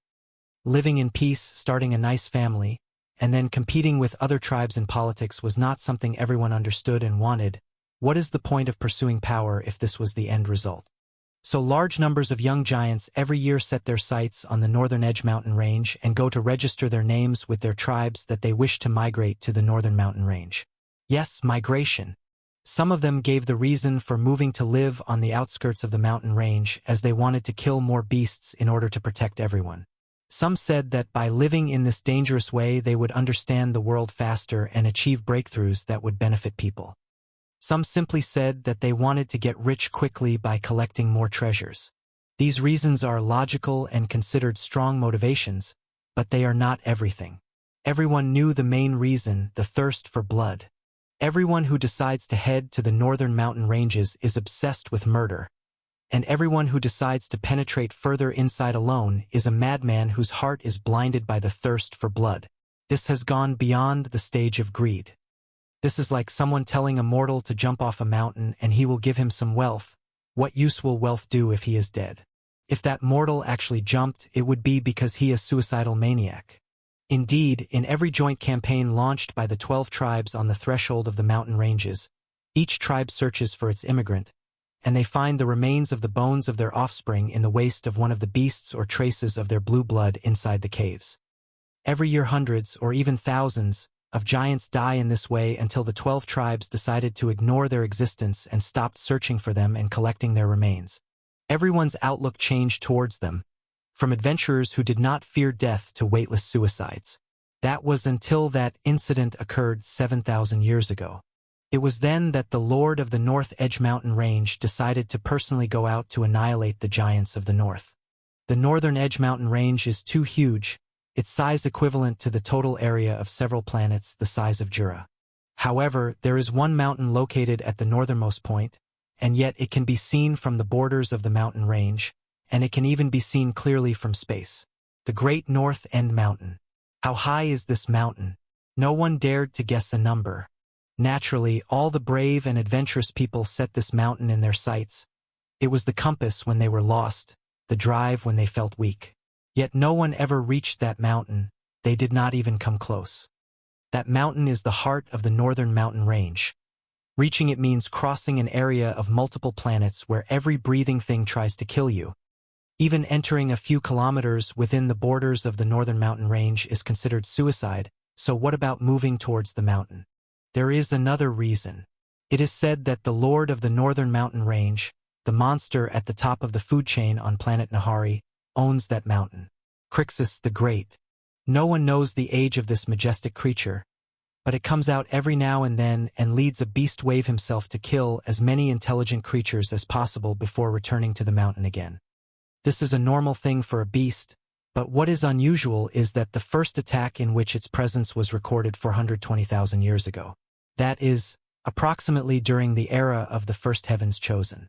As for the strength of that creature, no one knows for sure either. Its huge size and irrational longevity are enough to strike fear into the hearts of everyone. Every time Crixus the Great appears, all the people of the north think that death has come, but something strange always happens. The wyvern always destroys, burns, and eats whatever it wants, with its army of beasts with it cleaning whatever it leaves behind. But when the experts from all the tribes gather and fight it, it shows great strength that makes it kill a handful of them. But in the end, it retreats in pain and full of wounds. That is, throughout history and in different eras, the power of the wyvern Crixus has always been equivalent to the power of the elite from all the 12 giant tribes combined. Whether the elite at that time were ordinary warriors, shamans, martial dragons, or even martial emperors, there is always a balance. Some scholars said that the level of Crixus' power is always equal to the level of the strongest giant in existence, meaning that if the strongest person is at the top of an average emperor, then Crixus will be at the top of a middle-leveled martial emperor. As for its ability to fight them all, this is due to its huge size, long experience, powerful blood lineage, and deadly flame, which is why he was called the Great. For example, since his first appearance 420,000 years ago, Crixus the Great has appeared several times, and each time he kills tens of thousands of giants and destroys hundreds of cities and colonies, and each time he fights dozens of mid-level emperors before killing a handful of them and retreating full of wounds, and the cycle repeats. Things got worse after one of the giants broke through to be a high-level martial emperor for the first time. Crixus gained enormous power, and it took them the addition of the armies of the 12 tribes in order to force him to retreat. The situation was getting bloodier and worse every time, but they were able to do it somehow, and every time they cursed the first giant who broke through to be a high-level emperor, but at least he helped them fight back when Crixus appeared during his reign. But the situation was different 7,000 years ago. Crixus the Great invaded the northern region again, but when the giants' emperors gathered that day to stop him, They were surprised that the gap between them and the wyvern was enormous. The power that the wyvern showed had surpassed that of a mere high-leveled emperor by a large margin. It was level 48 or 49 at the very least.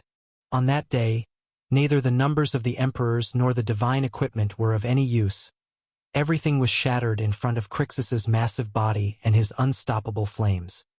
Within 1 hour of fierce fighting, almost a quarter of the gathered experts were killed before the rest were able to flee in different directions. Crixus's roar resounded in the sky and shook the lands. After that battle, after the giants' emperors were forced to retreat, there was no one left who could confront it. Within 1 month of that battle, Crixus wiped out all traces of intelligent life from the vicinity of the northern mountain range and pushed the giants and their slaves south. But the great Crixus was not satisfied with expelling them, but rather it hunted for the largest group of intelligent beings at that time and appeared above their heads, wanting to wipe them all out.